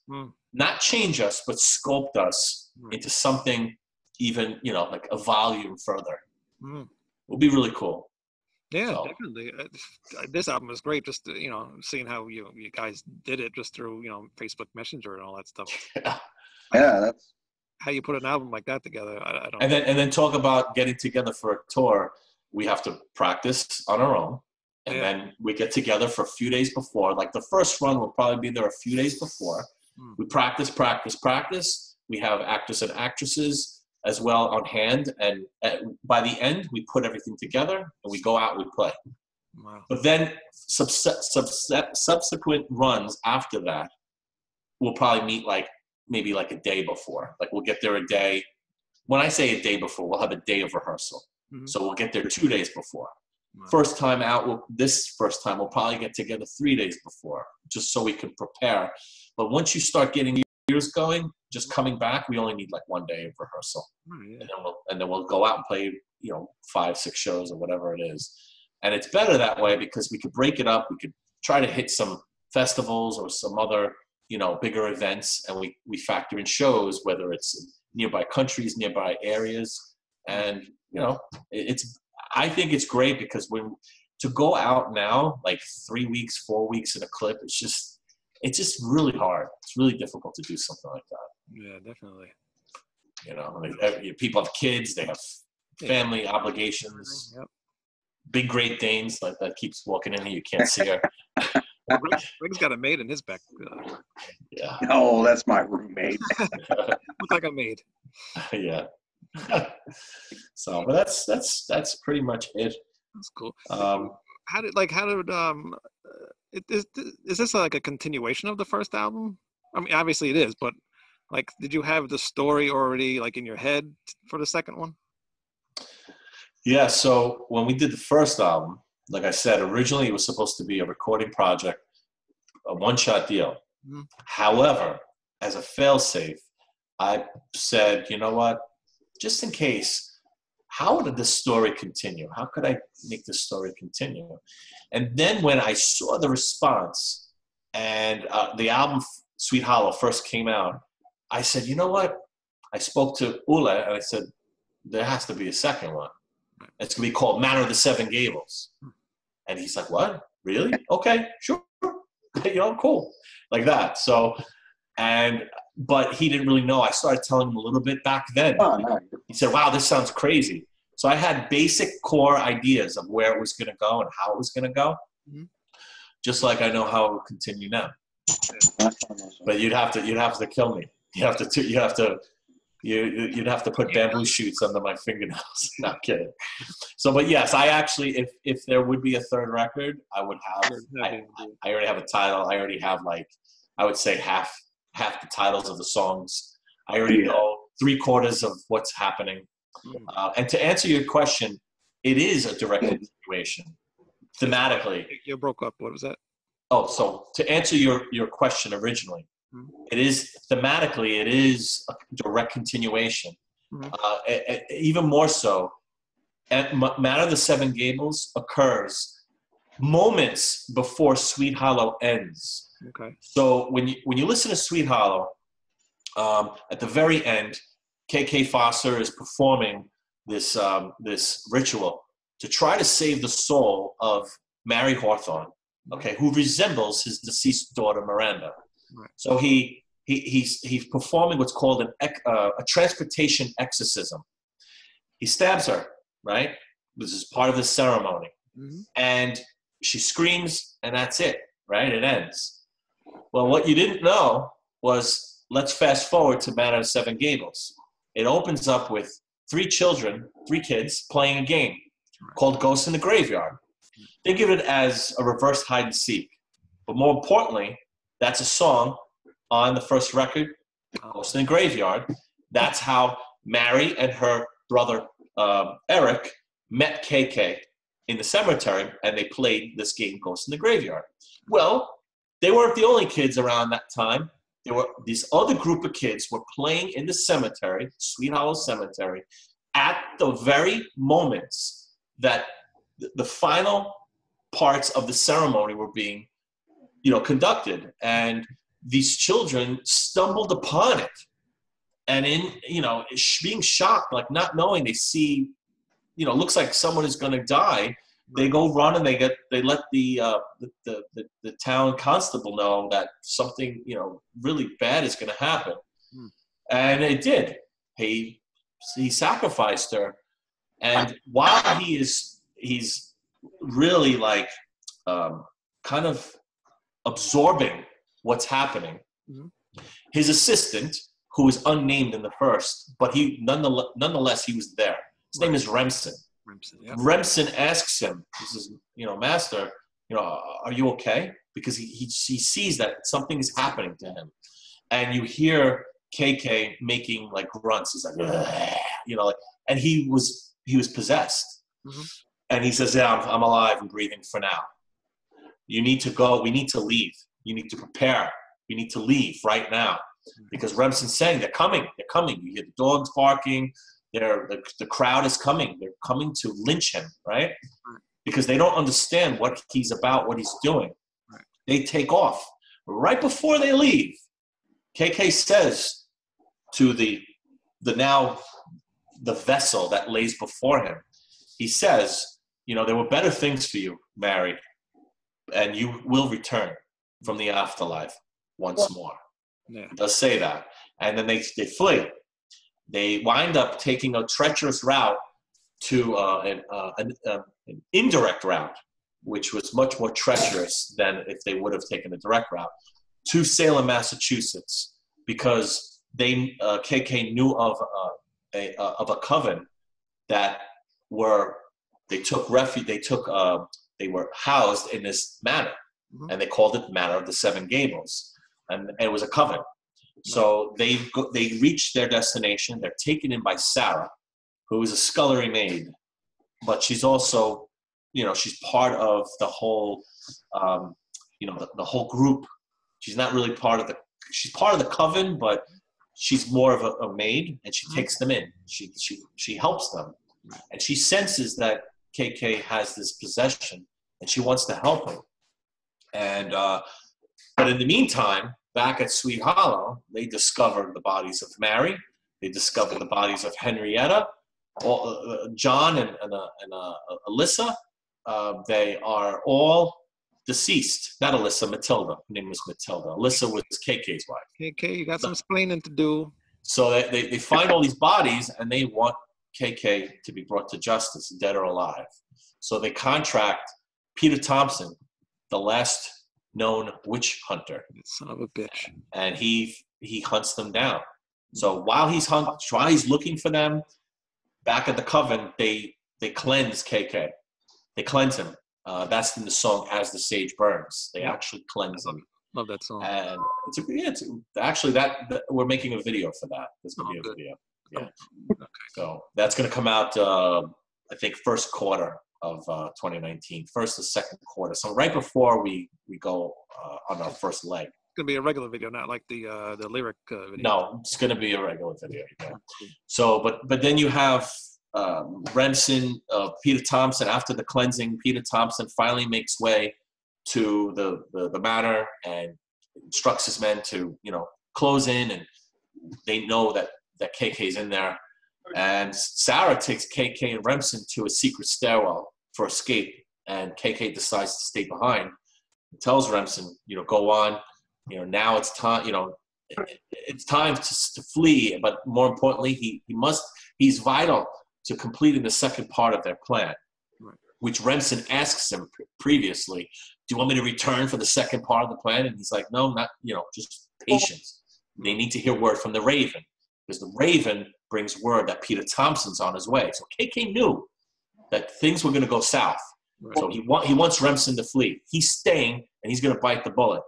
So Peter Thompson, gets in, and he apprehends Sarah and KK, and Sarah is taken before a jury, and basically she's brought up on charges of harboring this criminal and mass murderer, because they don't understand what KK really didn't kill he didn't purposely kill anybody. So right, he was trying to help, and it was Mary's, but they pinned all the deaths, and they said she was harboring this criminal and this killer, and they pressed her to death with stones. Out of an act of rage, KK performed an evil act of sorcery, because he is a warlock. Mm-hmm. And he destroys the whole entire jury. Peter Thompson's still there, and he takes KK, and he takes KK, and while he has his men destroy the manor. Mm-hmm. So and all the remaining witches that are in there, he destroys everything, burns it down. Mm-hmm. And then he takes KK to the town square, and he says, do you have any last words before your demise? Right. And KK just says, you don't understand what we're about, and you reap from our demise. You make money from our deaths, but soon you won't be able to do that, because he was the last one.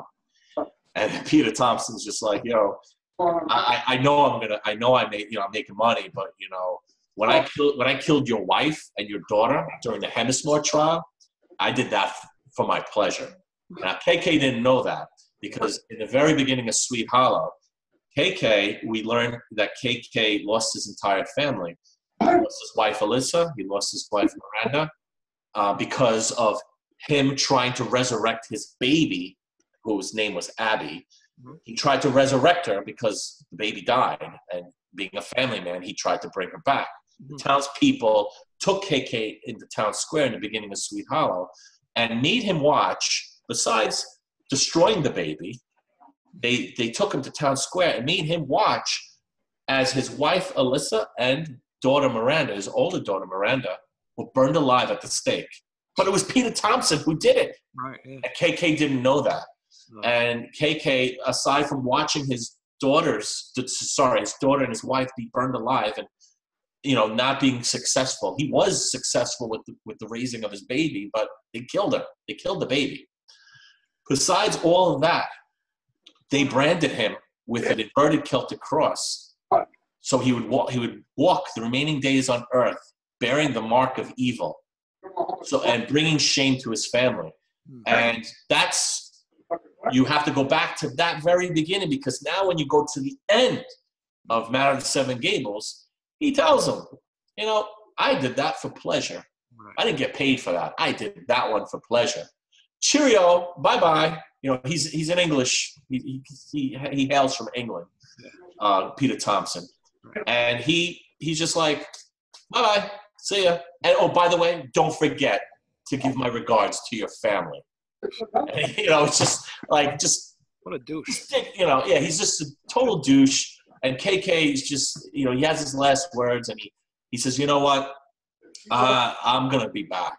I'm going to be back. And you mark my words, I'll be back. And he gets burned alive, or so you think. Yeah. At the very end, he's like, enough of this. Peter Thompson says, enough of this chitter-chatter. Now die. Because KK started reciting an incantation. Peter Thompson thought it was an incantation to destroy him, Peter Thompson. But it was really a protection spell. I'll give you that much. And then he's like, now die. And he lights, and you hear the whole entire, you hear the whole stake go up, and you hear KK screaming. Yeah. But why was he screaming? That's the thing. Where do you come up with this? I don't know. I'm a whack job. But I do have to tell you, I'm working with an artist, Blair Webb. Yep. We're working on a graphical, a graphical novel that will span across the whole entire story, and it should be ready. If there is a third record, this should be ready in time to coincide with that release. If not, if there's not a third record, this will still be released because it just has to be. Yeah, definitely. But I think, thank you, but I think it will. I think we'll see. We haven't seen the ending of KK FOSSER just yet. I think, but who knows? Yeah. Well, I hope not. You can't leave it on a cliffhanger, man. Hey, look, if the Troy here goes bye-bye, then it's over, right? It's done. In that sense, that character, it's been really tough. But I left it the way I left it for two reasons. Just in case if I had to go bye-bye. And secondly, if there wasn't a third record. If there's not a third record, then it's perfect ending. There's an ending to it. But I don't envision it being over in that regard. So we'll have to see. But I'm just really happy that I was part of something great with these people. Everybody involved, fantastic. Everybody was great. Everybody did something that, when we recorded this, we wrote this and recorded this in between playing shows. And think about, you have two different gear sets. Gears that need to turn a certain way when you play live, and then different gears when you record. Write and record. It's different. Usually bands don't, they might do some doodling on the road, right? Yeah, they work each other on the road, and maybe, but a lot of the times, okay, we tour, we're done touring, and we take a break, and we write new material. Usually it's like that, but we didn't do it like this for this album. We played shows and flying out and then coming back. I didn't finish writing the song. Oh my God. I'll write it on the plane ride coming back. I wrote one of the songs, I believe it was Seven Gables to Ash, on the way back on the plane from my last trip. And then I had a session like 2 days later, and it came out great. I love that song. Yeah. The bottom line is, whatever musically, it moves me. It's just got to be the right time. Bam, I'll nail it. And it's got to be like that with me. I can't be pressured. It's hard. It's hard because I know sometimes, if I'm working on some stuff, Ula would have all his parts done, and I wrote 2 songs and everything else is done. And he's like, "What's going on? What's going on, Troy?" I don't know. It's just I have to get juiced up. Yeah. Once I get juiced up, and then I sit down and it can't be pressured. It can't be forced. It will happen. Yeah. It will just happen. If you force it, it's not going to come out the way you want it to. Do you think it helped a lot to record it that way? Or did it make it work kind of harder to do it? No, I mean, to record it that way, it was really interesting this time because there was so many different things being juggled at that time, outside of the music realm. But it made it challenging, that's for sure. And maybe part of me really loves to be challenged, where I'm more, more focused. If that makes sense, I've become more focused on doing that, at that task at hand. No, I'm going to do it. I'm going to do it. And then I just do it. But if I don't have some kind of, some things going on, I might become too lazy and then not do it the same. Exactly. I was going to say, like, you're already into doing your tour. So maybe, if you're doing that while you're, on tour, record while you're on tour, you're still into doing it, True, but I think next time we're going to try to avoid that. Meaning, give us a little bit, just give us a little block of time, where we can just, work on what we need to work on. We have a show. Oh, the show's a year from now, or whatever, half a year. Well, you have a half a year. Half a year to write, demo, everything's done. Oh, we'll play the shows, come back, then record. Right. Because you also have to plan when you're going to record. You can't just say, "Oh, okay, Dave, Mr. Otero, yeah, I'm gonna come in next week." No, you book him like months in advance. So you have to book him months in advance. You got to book pretty much everybody that you work with months in advance. Just like you book shows. We book shows 8 months in advance. Right. Like right now they booked a good, I don't even know how many dates, but they booked quite a few, like at least 1 or 2 runs, but they're long. Not long, but like, I don't know, a dozen shows, maybe more, but they're booked. I don't even know what all of them are. Someone from one of the promoters from Spain posted, "Oh, yeah, 3 shows, beginning of June." Oh wow, I guess I'm playing. I guess we're going in June.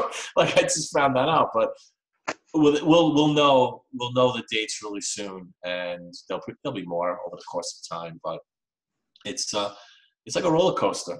It's a roller coaster. Are you going to start this year? Do you know, or is it next year? The first shows will begin in May. Okay. The second week of May.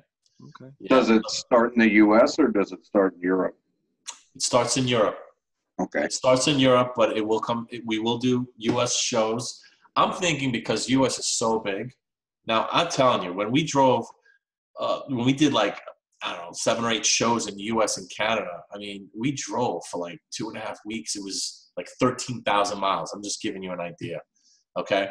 To literally drive from New York to Canada, back, and then across the United States to LA. That's where we ended up, and then drive back. It was like 3.5 weeks. No, sorry, 2.5 weeks we did it in, 13,000 miles.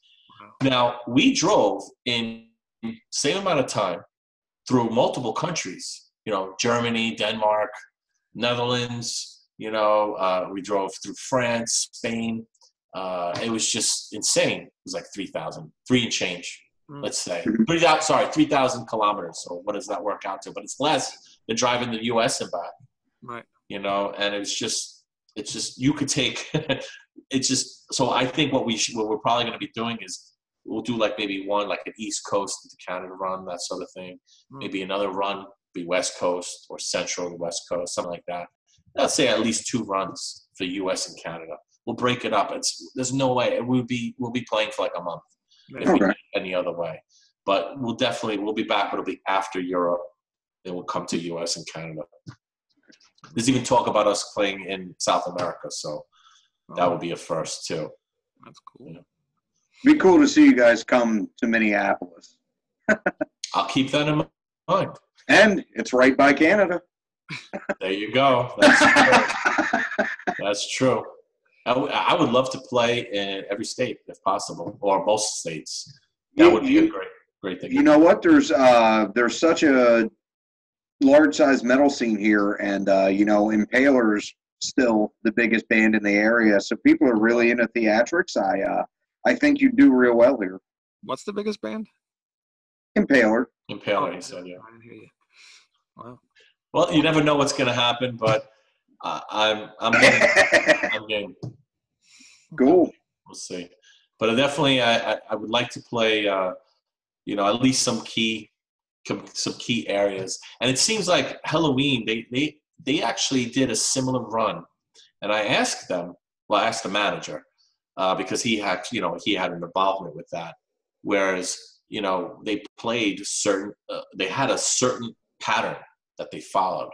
Right. And they didn't go in the south and they didn't go to north. It was weird. It was just bizarre. Like, it was kind of like it went up and then down and then across. But one time it went to Seattle, but actually, no, both times it went to Seattle. Second time we played Seattle. I played Seattle with Cold Steel. We played, it was called the El Corazon. And that was like where Nirvana and Pearl Jam, that's where they blew up on the scene, but back in the early 90s. So we played there, and it was disastrous to get there and get out of there. It was like 15, 16 hours there from Utah, because we played in Utah when I was with Cold Steel.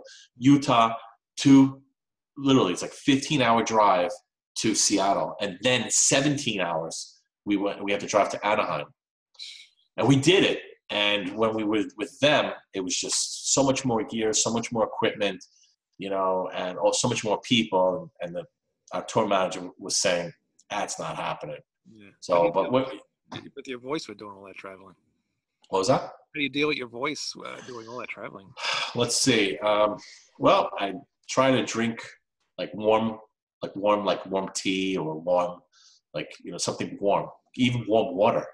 Lemon, honey. Honey is very important. This guy's bringing everything. He's got maids. He's got a cat in his lap now. Yeah. But so honey is the most important element to add, because honey, when, let's say, your voice becomes tired, and let's just say it sounds hoarse, your vocal cords separate. Right. So the honey actually brings it back together. And your hoarseness will go away when you actually, just have honey go down your throat, just gradually go down your throat. So I'll have some honey. And if you have mucus, the lemon is supposed to get rid of the mucus. If that, because that happens too sometimes. But I have to say, the worst experience I ever had was when we were in Spain. We were having great shows. It was really, really fantastic shows. And then out of nowhere, I got sick. And it was in an area called Zaragoza.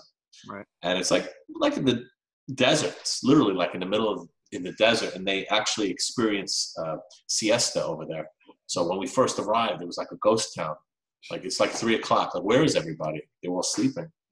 And then 5 o'clock comes around. We had done sound check. Everybody appeared. I remember going for coffee and just something quick to eat, and all of a sudden I just felt sick. And we were performing. I'll never forget. We were performing, and second or third song in, I'm done. I'm like, I can't do this. That was the only time ever, literally ever, that I've ever performed that I got that sick. That we played the whole set, but we pulled out 2 songs. Wow. And it was tough. It was really hard. And then I told our tour manager, I'm done. We had 1 show left, and that was in Barcelona. The next night, I said, I'm done. I can't do it, man. I'm really sick. Yeah. And we called it. And so we're going to do Barcelona. I think we're doing Barcelona. Actually, we're doing, out of the Spanish run, the Spain shows, we're doing Barcelona first, because they learned. So we're doing Barcelona first, and we're doing it the other way. Yeah. It's Barcelona's on the East Coast, and we're going to go, to the West Coast. And it was unfortunate. A lot of people were disappointed. They wanted to see the group, and it was just nothing. I was sick. I was really sick. Yeah. And it was really, really such a devastating feeling. It was devastation for me, because I let people down. People traveled. Right. I'm even talking about the Zaragoza show. They traveled hours to see us. Wow. And I'm I felt like a failure. I felt horrible, because these people traveled. They probably, saved up whatever money they had to come see us play. And we couldn't give them the show that they deserved. And it happens, right? People get sick. You can't, But, can't predict that, especially with you. You gotta keep. You're basically the show. Not nothing to take away from the band, but without you can't really do the show. Visually, yeah, because I'm dressed differently than them as well, and I interact with the actors and actresses. So yes, in that sense, yes. But if one of the guys gets sick, aside from the drummer, maybe we could probably squeak by a little bit better than me getting sick. Right. Yeah. That's the point. Like, that's my voice. This is my guitar. My throat. So they were. Especially everybody was down. All the different styles you do with your voice. Who's going to really do that? It's tough. I know a few people that could do it. I know some people that could definitely do it, but hey, it's just tough on the spot when you're really that sick. It's not a good combination to try to do that and be sick. Yeah. Not good. No, not at all. Nope. So, anything else, Greg? No. Unless you want me to talk about what I thought about the album a little bit. Yeah. I was just gonna say that. See, I think Greg and I are really in tune tonight. Things that. Bye. Go ahead, lay it on. Bad, good, indifferent. Okay. Let me bring up my notes here real quick. Do it up. I'll tell you what, even though Peter's a real son of a bitch there, that British bastard, I really like Witchfinder. That's one of my favorite tracks off of here. That's good. The range you hit on that with your voice is just amazing to me. I mean, you go through everything, the highs, the lows. It's just beautiful how it came out. Let's see what else I have written here. I got to tell you one thing real quick about Witchfinder. We played that for a year before we recorded Really? it. Yeah, I was going to Really? say, it was going through YouTube, and that video came up of you doing a live show. But listen to it, and you're going to laugh after you hear what I'm about to tell you. Okay. So for the year, I didn't have lyrics. I scat sang that every time. Really? And people were like, yeah! They loved it. And you know what?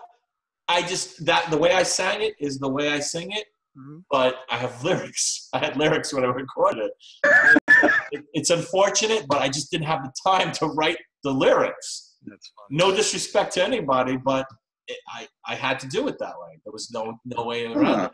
We said we were going to play this song, and I played it. Nobody knew because they wouldn't know what the lyrics are anyway. Yeah. So now I will be playing it the real way with the lyrics. Awesome. But I'm sorry, I didn't mean to interrupt you, Greg. I thought that you would get it. No, that's fine. That's really cool. But maybe someday in the future you can get a little tandem going with DLR there. Yeah. Exactly. Yeah. But now that you say that too, what I was saying about how you hit your whole range so well on that song, it makes a lot of sense though that you scat sang it that way and it ends up fitting so well. It did. It came out really well. And when I first heard that song, I said I'm gonna write something special. I really really enjoyed that song. That was actually the first song to be written off of The Matter of the Seven Gables. That one I have to say, and then not to say copycat in any way, but that's the one that reminds me, I guess, of King Diamond the most. Like, if I didn't know who you were, I'd have thought that came off a King Diamond record. Wow, and that's a compliment. I'm not gonna deny that. I'm a fan of King Diamond. Not everybody in our group are fans. I mean, some of us like King Diamond more than others, but I have to say, overall, we appreciate him as an artist, and he's a master storyteller, and just a master musician. I mean, I've always loved King, but I thought, what, I love that's one voice that I use, and I have all these different voices. You know what? Some of them coincide directly to voices he uses, and a lot of people would say, "Oh, yeah, he's copying him." Well, no, I use those voices. But I also have other voices that he doesn't use, right? And I'm sure there's a few voices that he might have that I don't use. But it's the common ones that's where the common denominator lies between him and myself. Mm-hmm. So like Witchfinder, you have some of the highs, and this might be some lows in there too that might, say, "Oh wow, that sounds a little bit like King Diamond or a lot like King Diamond." But then I'll sing clean. And that doesn't sound anything like King Diamond. So that's like, what happened here? Like, where did this come from? You know?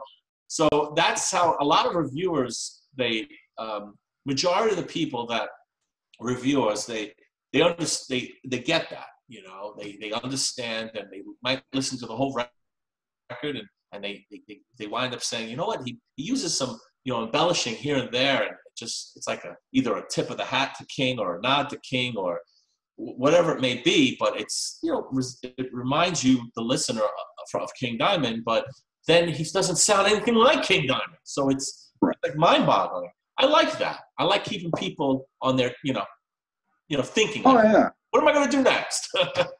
and I like that a lot too. And you know, and that's one of the things where I meant it as a compliment, definitely. But you know, there's not a lot of other bands that really try to play in this style. So King Diamond's really one of the only comparisons I really think you can make. But you know, you take the general idea, totally make it your own. I mean, this record is just such a fun ride, and structurally, okay, it kind of runs the same, Abigail, Conspiracy, whatever, but it's your own story. You do it your own way. There's some similarities, but I mean, I see it more as a carrying of the torch than anything, you know. I understand that. What, you know, everything you just said, and I agree with it. You know, people, if you listen to any group, like take for example Ghost. Well, Ghost first came on the scene, right? I remember reviewers over and over and over again. Sound like Blue Oyster Cult. Yeah. Totally where they got them costumes from, I think. But was that Creator, right? Yeah, Terrible Certainty. So I mean, you have all these reviewers that would say, I remember this one guy, I forget what it was, a YouTube video, and he was saying, "Oh, I got the new Ghost record, the debut, and I was so excited, the imagery, and it's just so incredible. I put it in my player, and I'm listening to it, and it sounds great. It sounds great. I'm listening, I'm waiting for the singing, and it sounds nothing like King Diamond." No. And he was so disappointed. The guy was so disappointed. I actually felt bad for him. But all the reviewers said the same thing pretty much. They sound like Blue Oyster Cult. They sound like Blue Oyster Cult over and over and over again. And you know what? People relate. They hear something, it triggers something in their head, in their brain, and everybody thinks differently. But there might be a common denominator, like I was talking to you before about the three voices that I might use that King uses, and right away, boom, it makes a connection. Well, that's where I heard it from. You know, and that's not a bad thing. Some people might use it and say it's a bad thing, but it's not necessarily a bad thing unless that's all you do. And then it sounds like you're just flat out trying to copy someone or something. Mm-hmm. And there are other groups out there that sound like the singer sounds more like King Diamond than I do. There's a band called Attic. I actually happen to like them. I enjoy them. They're pretty good, and they sound more like Merciful Fate musically, and the singer sounds like a young King Diamond. And they're, you know, he sings like that all the time, and that's cool. I like him. I enjoy them. I have both of their records, and I enjoy their imagery and their artwork, and you know, just the last record, Sanctimonious. It's killer packaging. And there's another band. I think they're on Metal Blade. Portrait. Yeah, right. Okay. They're on Metal Blade, I think. Yeah. Portrait. They're another band. They're great musicians. They're really good, and you know, you just have. There are more and more bands that are kind of like developing this subgenre that, you know, has a little taste of what King used to do. Because, you know, when we were younger, when we were kids, right? You had like Metallica, Megadeth, Iron Maiden, Judas Priest, and all of a sudden King Diamond. You know, nobody, or Merciful Fate, like nobody sounded like them. Maybe the music sounded a little bit like, in my opinion, like more like Iron Maiden, like maybe Iron Maiden-ish, if that even you could even make the connection. A little bit. A little. But the vocals, nobody sounded like King. And so now when you fast forward, people, you know, because like you could look at other bands and say, hey, look, you know, all these bands that do the Cookie Monster vocals, why don't they sound like everybody else? They're all doing Cookie Monster vocals or the screaming.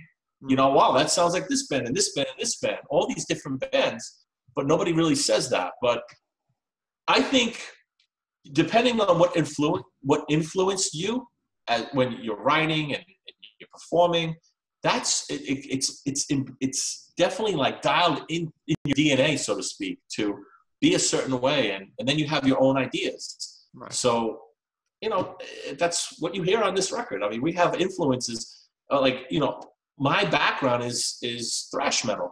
Right. I love thrash metal. Cold Steel is a thrash metal, speed metal thrash metal. I love thrash metal. My favorite bands, you know, Forbidden, Death Angel, you know, I love thrash, you know. Same thing with our guitar player, Marcus Ulrich. His roots are thrash, and then you have other musicians that prog metal, and then our drummers death metal. Mm-hmm. You know, it's like you combine all these different subgenres of heavy metal because we perform heavy metal. And we do it in a way where, hey, look, you know, there's some tracks that are like blistering thrash, you know, but with keyboards, you know, like that's mind-boggling. Blows my mind away when I'm like, wait a second, we have keys. Yeah. You know, we have keys, and Richie is awesome. He's a fantastic player and a musician, and he's perfect for this because without him, we wouldn't have any of this ambiance. Yeah. You know, it would be just straight ahead music. And Richie adds another layer, another depth to it. Right. So even Witchfinder too, at the very end, he has this piano piece that is just, it blew my mind when I first heard it. Mm-hmm. Mm-hmm. Yeah. I love the way the keyboards work with the drums on this album. It's amazing. There's a mix of everything. And, like you said, the thrash and the like progressive stuff. It's a mix of everything on this album. And you know, there's even some blast beating. Yeah, and it all does. Yeah, there is. I thoroughly enjoyed that. I bet you did. Angel enjoyed playing it too. I got to tell you a little something more about when we were recording that. It was funny with Mike Lapon when he was recording his parts. He was there. He's sitting there and he's playing, and he's like, "Wow, this is challenging." You know, he's playing along and he's great. And then after he recorded the record, I remember hearing him on a podcast, and the interviewer asked him. He said, "So, Mike, tell us what is the most, you know, what has been the most most challenging music you've played?" And with no hesitation, he said them. Well, I mean, he's from Symphony X, you know, but I think maybe we have some pretty fast songs. So he plays some challenging runs in that, and it's not easy. It's not easy. But it's this album from the old album, because this one's a lot faster, I think. Yeah, this is gonna be fun. Oh yes, this is gonna be fun playing live. So I'm sorry, Greg. I didn't mean to interrupt you. We went on a tangent. It's fine. The cat's all over me. Yeah. Well, you were saying you liked Witchfinder. I mean, was there any other aspects of the record that you liked, or? Witchfinder was probably my favorite. Seven Gables to Ash. That's one of the heaviest songs I've heard recently. I mean, that is just a killer track. The song I wrote on the way back from Germany. Yes. Yeah. But it's got everything. The rhythm's great. There's tons of double bass in it. I mean, the two different guitar players, you nail it completely on that. Yeah, that's one of my favorites too. Me personally, I really like that one too. Yeah. Yeah, that's a great one. Another one I like that's a little bit different is Circuitous. Circuitous. It's pronounced one way, then it's actually sung. It's sung Circuitous. Okay. Circuitous. Yes. I think it's pronounced Circuitous. I think that's how it's pronounced. But regardless, that one was a tough one for me. I was sick when I recorded that. Really? I was sick, yeah. But I pulled it off. I was gonna say you can't tell. No, and that's that scream in the or that high pitched shrill in the very beginning. Mm-hmm. That's actually multi-layered track, all done by me. And I do have to say for the record, because a lot of people have accused me in the past that I use harmonizers. No harmonizers at any time have been used on any of my parts ever. Ever. Yeah, there are a lot of people said, oh, yeah, he uses harmonizers. And in fact, they've accused the recording engineers and Dave Otaro that he uses harmonizers. No, he does not. I know. I was working on the project. He does not use them. So, but yeah, so I remember when we recorded that one of the notes it's like a harmony in the very beginning of Circuitous, that high pitched, the higher one. I remember doing it, and when we stopped, we recorded it, and we stopped, and the engineer he's looking through the glass. His name is Tarek, and he's looking through the glass, and he just says, "Wow." And I'm like, wow. Okay. Was that good? Yeah, it was good. Okay. And it's a wrap on that. Let's move forward. Well, I had a lot of fun with everybody. And so, but anyway, so go ahead. I'm sorry. So you like that too. That's good. Oh yeah, the guitar harmonies are great in that, and I really love how the album starts off with the harmonies, and you hit your peaks and your valleys a little bit, and then it just ends in just brutal heavy metal. Only thing I disliked really, and this is just with me with story albums in general.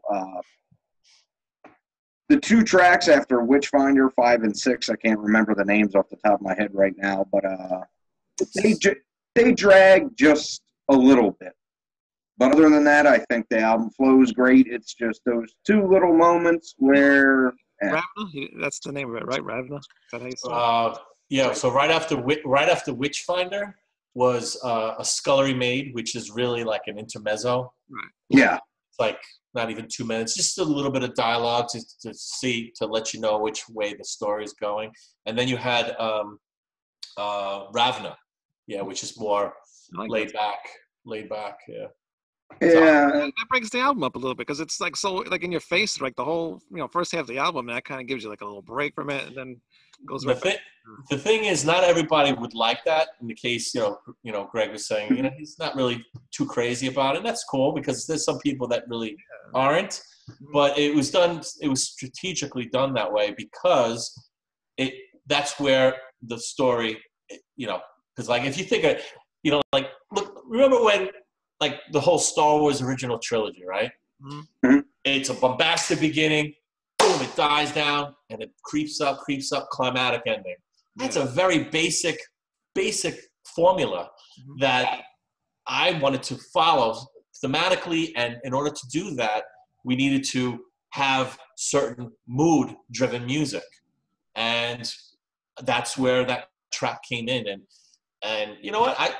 I enjoy doing it, and it's cool. But like me personally, like playing live, I love playing faster songs. I like playing, heavier and faster songs, probably because of what I personally like. But that song, people are going to want to hear it. I mean, already, quite a few people like it. Some people like yourself, not too crazy about it, but, I mean, put it this way. On our first record, there was a song called Dead of Night, which is probably a little bit more, it was more upbeat than Ravna, but it's like people loved it. It was a very commercial sounding song, kind of like out of place from everything else, more commercial sounding than Witchfinder, because Witchfinder has more guts to it and balls to it. But it's a song we play live, and people love it. They throw their fists up in the air, the lighters go on, whatever. They love it, and we have to play it. But I would prefer to play Forever Burns over that song, or any of the fastest songs over Ravna. But I'm sure there'll be some runs we'll play it, some runs maybe not. We do a third album, we might not play it. I don't know. It all depends on what the crowd overall wants to hear from a live perspective. We'll be able to gauge that as we play, the songs. But it's understandable. You weren't too crazy. You like the faster stuff. Love the faster stuff. I mean, 7 Cables, Punishment by Fire. That's the 8-minute Punishment by Fire. 8 minutes, over 8 minutes. That song. Love that song. Oh, thanks. I enjoyed working on that. I really did. Greg? Did you like the dialogues? Like any of the? Did you like the Peter Thompson dialogue? I did. Yeah. I felt it all worked together really well, and the dialogue, just the way it's written and your word choice. I mean, it really gives you that old Hammer horror feel, and it just works perfectly with the mood of the album. I really enjoyed the dialogue. Now, did you do all those yourself, or was there other people that did them? No, I wrote everything. Hmm. I wrote all the dialogue. If there was any tweaking, I did it. But they were all executed by individual people. Okay. So whoever did Remsen was Remsen. Peter Thompson was actually our bass player from Cold Steel. Greg Howe. Yeah, I involve people. I involve friends. I involve family. So, yeah. And my daughter was on this record. She was on the last record. She sang on the last record. This record, she had some dialogue. My girlfriend's on this record. She's on in As the Sage Burns. She's the high priestess that talks over this break. Okay, that's cool. Yep. And we have Sarah, who's played by someone else. It's the guy who plays Remsen, his girlfriend. Her name is Nicole. She plays Sarah. And, I mean, on the last record, we had Henrietta, who was Mary's grandmother. And she was a coworker of mine. She is a coworker of mine. I work with her. Right. Her name is Angela. Hi, Angela. She's probably watching. But, I love everybody. Whoever's been involved live, we have different people that play the roles sometimes. Only Angela has played Henrietta live everywhere we've gone. Wow. 2 thumbs up. She's in her 70s. I love her. She's awesome. But like we had other people that performed, these roles that weren't the voices, from a live perspective. And I love all them too. They do a great job, And so we just can't wait to do, start playing again. That was going to be great. But we have this little lull. It just gave the opportunity to see how things are going to work with the record, and we're going to do an album. A video. We're going to do that and gear up and start playing some runs. So that'll be fun. A lot of fun. Can't wait. Very cool. Anything else, Greg? You look like you're going to say something. Well, yeah, no, talking about the third album and all that, and faster songs and reworking things. I was going to say, why don't you try to sneak a little bit of Dead by Dawn in there? But there's probably not as many Cold Steel fans as me and there. Greg, you know what? I love Greg. Greg's giving me all these ideas. Hey, Greg, how about Greg's still on the show. That's so great. How about we somehow introduce Ash from Evil Dead at the ending of the third album? Yes. He comes up and maybe he saves KK or whatever. It would be that would be cool. That would be awesome. That would be really cool. That's a great idea. And you know what? I bet you could get Bruce Campbell to do it too. He's a really cool guy. That would be so cool to be able to do something like that. I'm a huge fan. I'm a huge fan of that franchise. And the TV show was great. It's fantastic. Me too. I'm so disappointed that got canceled, but that was just awesome. Yeah. Yeah. It was awesome. And this boy here too. They should have just kept it at the end of the 4th movie. Yeah. They should have just axed the whole thing. It's like, 13 movies? I stopped watching. But he's still my boy. Oh, he's great. And, Doug Bradley always brought class and the same determination of the character, even in those really terrible movies. But when Dimension got a hold of that series and they just started throwing Pinhead randomly into movies that weren't even about him and just turned him into Hellraiser movies, they destroyed that. They did. I agree. I never seen Hellraiser movies. I saw pieces, but I never saw like a whole movie. Well, if you have Comcast, the first one and Hellbound are on demand right now. That's what you need to watch later. You could skip number 3. You really could. It's really nobody really needs to see the DJ Cenobite. That's best left forgotten. You know what, though? It is. But for some reason, I know a lot of people don't. They say the 4th one was not really so great, but I don't know. Something about it. I really enjoyed the 4th one. I just enjoyed it. The story was in different time periods. I mean, You know, it's a good story, and some of the new Cenobites in it may be a little convoluted, but you can tell whoever wrote that and then the crew that did it had a really good time doing it. It's just a well put together movie and a lot of fun. True. I enjoyed that. My favorite thing about the Sorry, I didn't mean to cut you off, Troy. That's all right. That's all right, Greg. Wayne, what about you? You've been asking Greg. What else? What about you? What do you think about the record? Did you like it? Dislike it? Was it okay? Don't like it all. Meh. Yeah, this album sucks. Okay, that's fair. That's fair. No, I Then it sucks. I wrote my So thing be it. I wrote my thing on Hub Pages. If anybody wants to go read it, it's Hub Pages. Just I don't know how you. I know, but I wanted to look you in the eye. I wanted to look you in the eye and see what you thought. Like I said on the thing, I saw it. It was a good review. My favorite album of the year, honestly. You know, I'm a huge fan of King Diamond.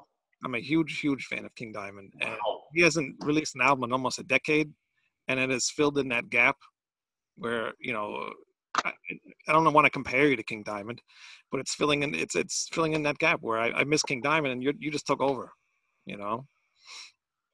Because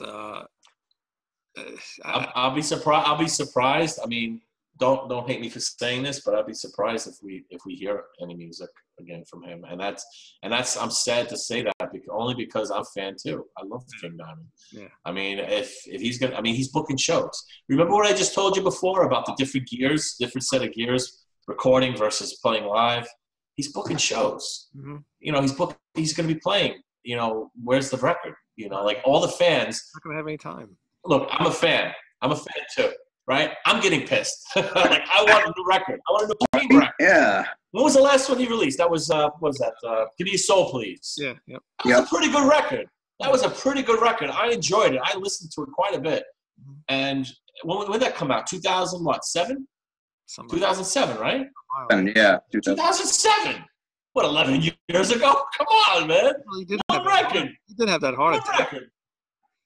Yeah. I know he was sick. He had the heart attack. He had a herniated discs. You know, I mean, yes, I understand as a human being, you know, you need to recover, you need to heal, you know, but then he started to, and I understand the whole philosophy behind, or the thinking behind, you know, he came out, boom, he's playing these shows, boom, he's playing these shows. But like, you know, they're fans. He got everybody juiced up, everybody's ready to go, and there's no new music. He did announce and that's DVD though. The live show. It's not out yet, though. No, it's coming out. He just put a trailer. I know. I saw it. It's coming out. Okay. Let's bring it out then. Come on, guys. That's been coming out. People, you know, your fans want it. Yeah. I'd still like to hear one more thing from Merciful Fate. Yeah. So don't rule that out. Good. Yeah. But yeah. Actually, if I'm sorry, Wayne. I'll let you finish. You're fired. I heard through the grapevine. Drink now.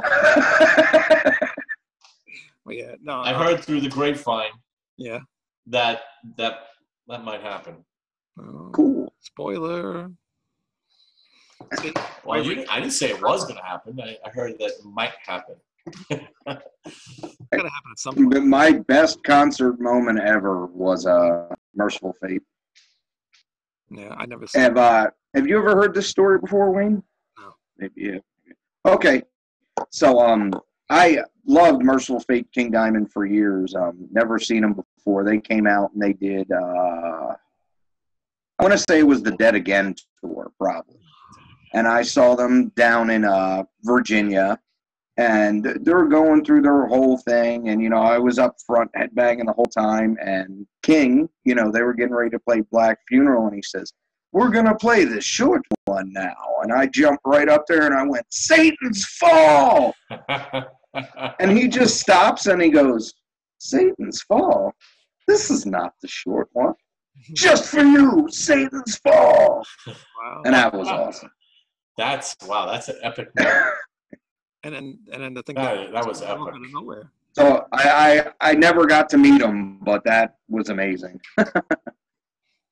That would be top on the list for me. I actually, when I met him, when I said Monty brought me to introduce me to him, we went into King's dressing room, and he had his whole entourage, and the rest of the band members were there. And I saw Mike. I'm like, "Hey, Mike Weed. Hey, Mike, how you doing?" He remembered me. Like it was just great. And all I remember is like Monty bringing me up to King, and he says, "King, this is Troy. This is Troy. He was doing a King Diamond tribute band to you. Troy, do it. So I started to sing to King, and I started to sing a line from Mansion in Darkness, and he laughed because I did at the second verse where he sings really high. I did that line, and I did it right in his face. King, he started to laugh, and they were quiet when I did it, and they all started to chuckle. Right, so he looks at me, he starts to laugh, and he goes, now try to do that every day. And I said, I can, I do, I just don't know how. I just do. But it was he got a kick out of it. It was a surreal moment, just like your surreal moment. But in this case, I saw him for that brief moment, singing to him. That's awesome. One a piece of his song, it was great. That's cool. How did you learn to sing? Really cool stuff. So, did you take vocal lessons, or are you self-taught? I did take vocal lessons. I actually played the trumpet for 13 years. Wow. And then I started to sing. And I didn't take vocal lessons initially, but then when I did the Dead by Dawn demo, and the drummer died, we had some time, and I took vocal lessons then. I had also developed chronic laryngitis at that time, which I needed the vocal lessons.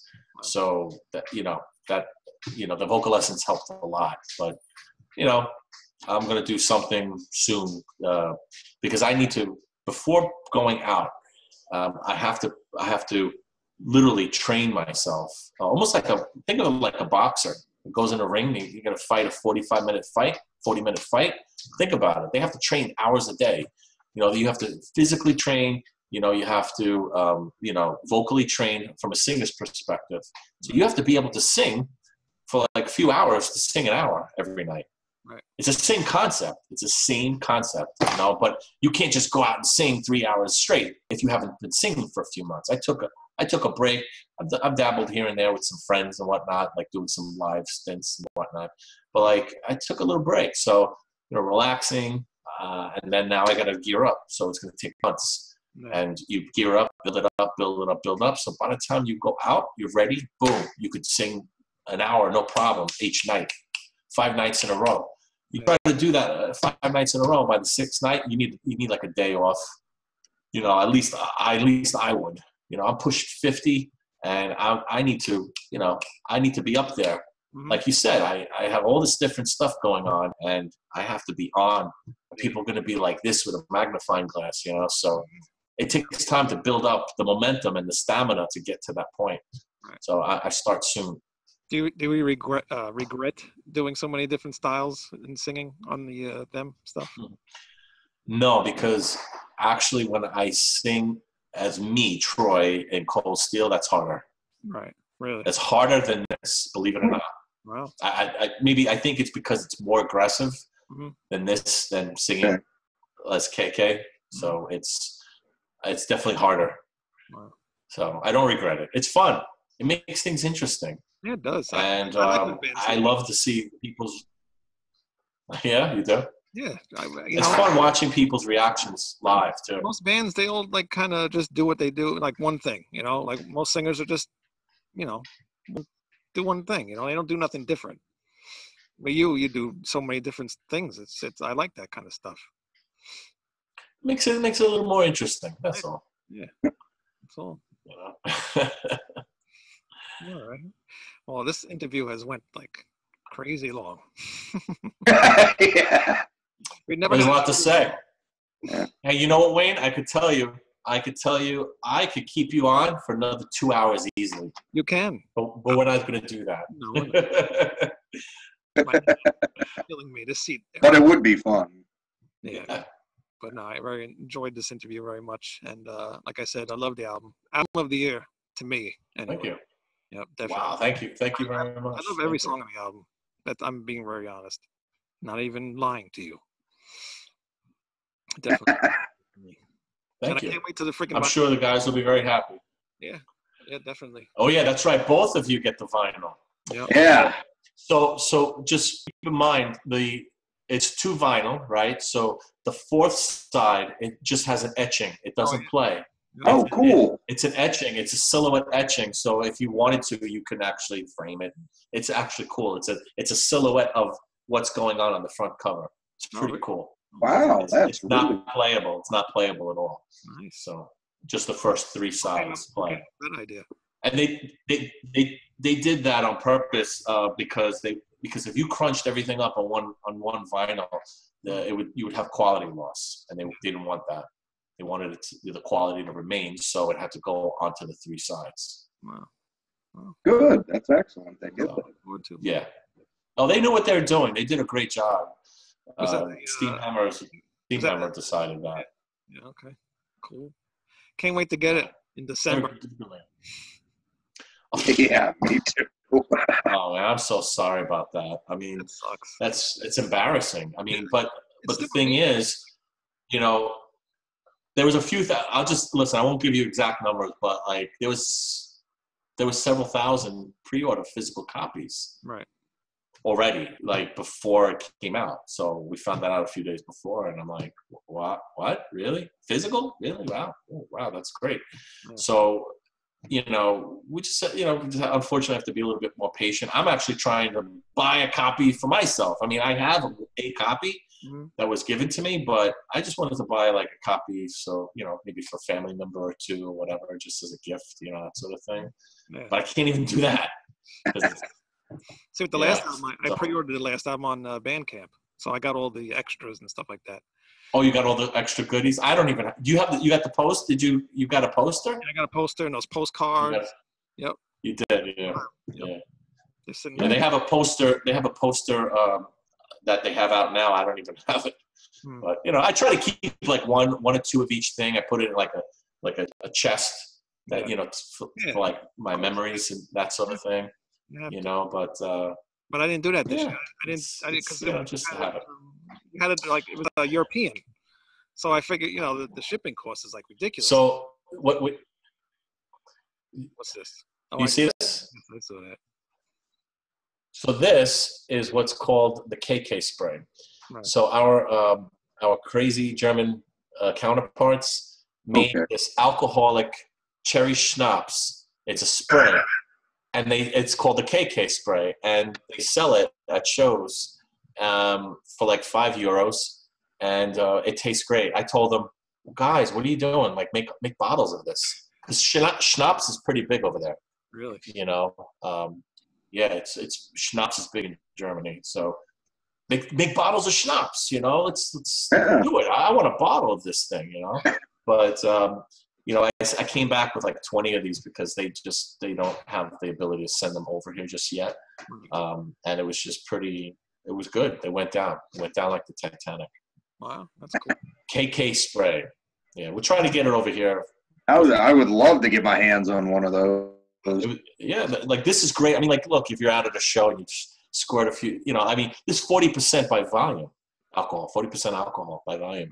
And it's tasty. Just, if anything, it's tasty with a little kick. So I dig it. So nice little idea. Yeah, you think of all the crazy things there. Reminds me of Anthrax's Killer Bee Honey. Yeah. Is that? I asked these guys to, hey, what about a beer or wine, like a blood, like a Merlot or something like that? No, that's been done already. And with schnapps, it's nothing in this bottle. It's clear. But if there was any liquid in here, or if there was cherry schnapps in here, it would be the color that you see, the clear. Because schnapps, you can't color it. It's clear. It's flavored, but it's clear. And it's just remarkable. It's what they did with this. It's really good. They actually went to a distillery in Germany, and they had this formula designed. It went through several stages until they came out with the right formula, and now it's like they have it like not patented, but like just it's theirs. Right. You know, so they make them. They'll make a few hundred bottles each time, and when we go out, they sell them, and people are walking around. It's great. It's great. I love it. So I have 2 of these bottles. The last 2 I kept just as like a little souvenir, but they're empty, and they were empty long. Of course, they're empty. Yeah, good stuff. But hopefully, we'll have that when we tour here, so people over here can, you know, enjoy it too. Yeah, very cool. All right. Well, thank you very much. I really enjoyed having you on. It was very fun. Thank you, both of you, for your time. Yeah. And, you know, thank you for having me on. I had a great time. Yeah, thanks for coming on, Troy. It was a lot of fun. I enjoyed it, and love the album. Come on. Thank you. Might as well just come on next week now because it's just me and Greg. You want me to come on? Come on. Come on every. Was it next Thursday? Every I'll tell you, we got stories. It's going to be. We have the stories up the wazoo, all different stuff. It's going to be on Wednesdays from now on, I think, right, Greg? Now we're good. Oh, Wednesdays? Yep, Wednesday. Yeah. We'll see. Maybe. Yeah, let me know. We'll talk offline. We'll see. Yeah. Maybe. Very cool. Cool. All right. Thank you very much. Thanks everybody for checking this out. No problem. And like I said, we'll try to be on Twitch. It takes a long time to do all that shit, but we'll be on iTunes, and everything's listed on the side there. You'll see it. So check it out. And again, thank you. Go check out them. Get the new album. You won't be disappointed. All right. See you guys next week. Bye-bye. Bye, metal. I'm screwing up here. Where's the outro? Oh, here it is. Hold on. All right. Bye.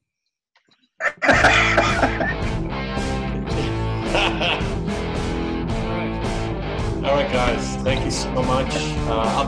We'll talk offline. Great.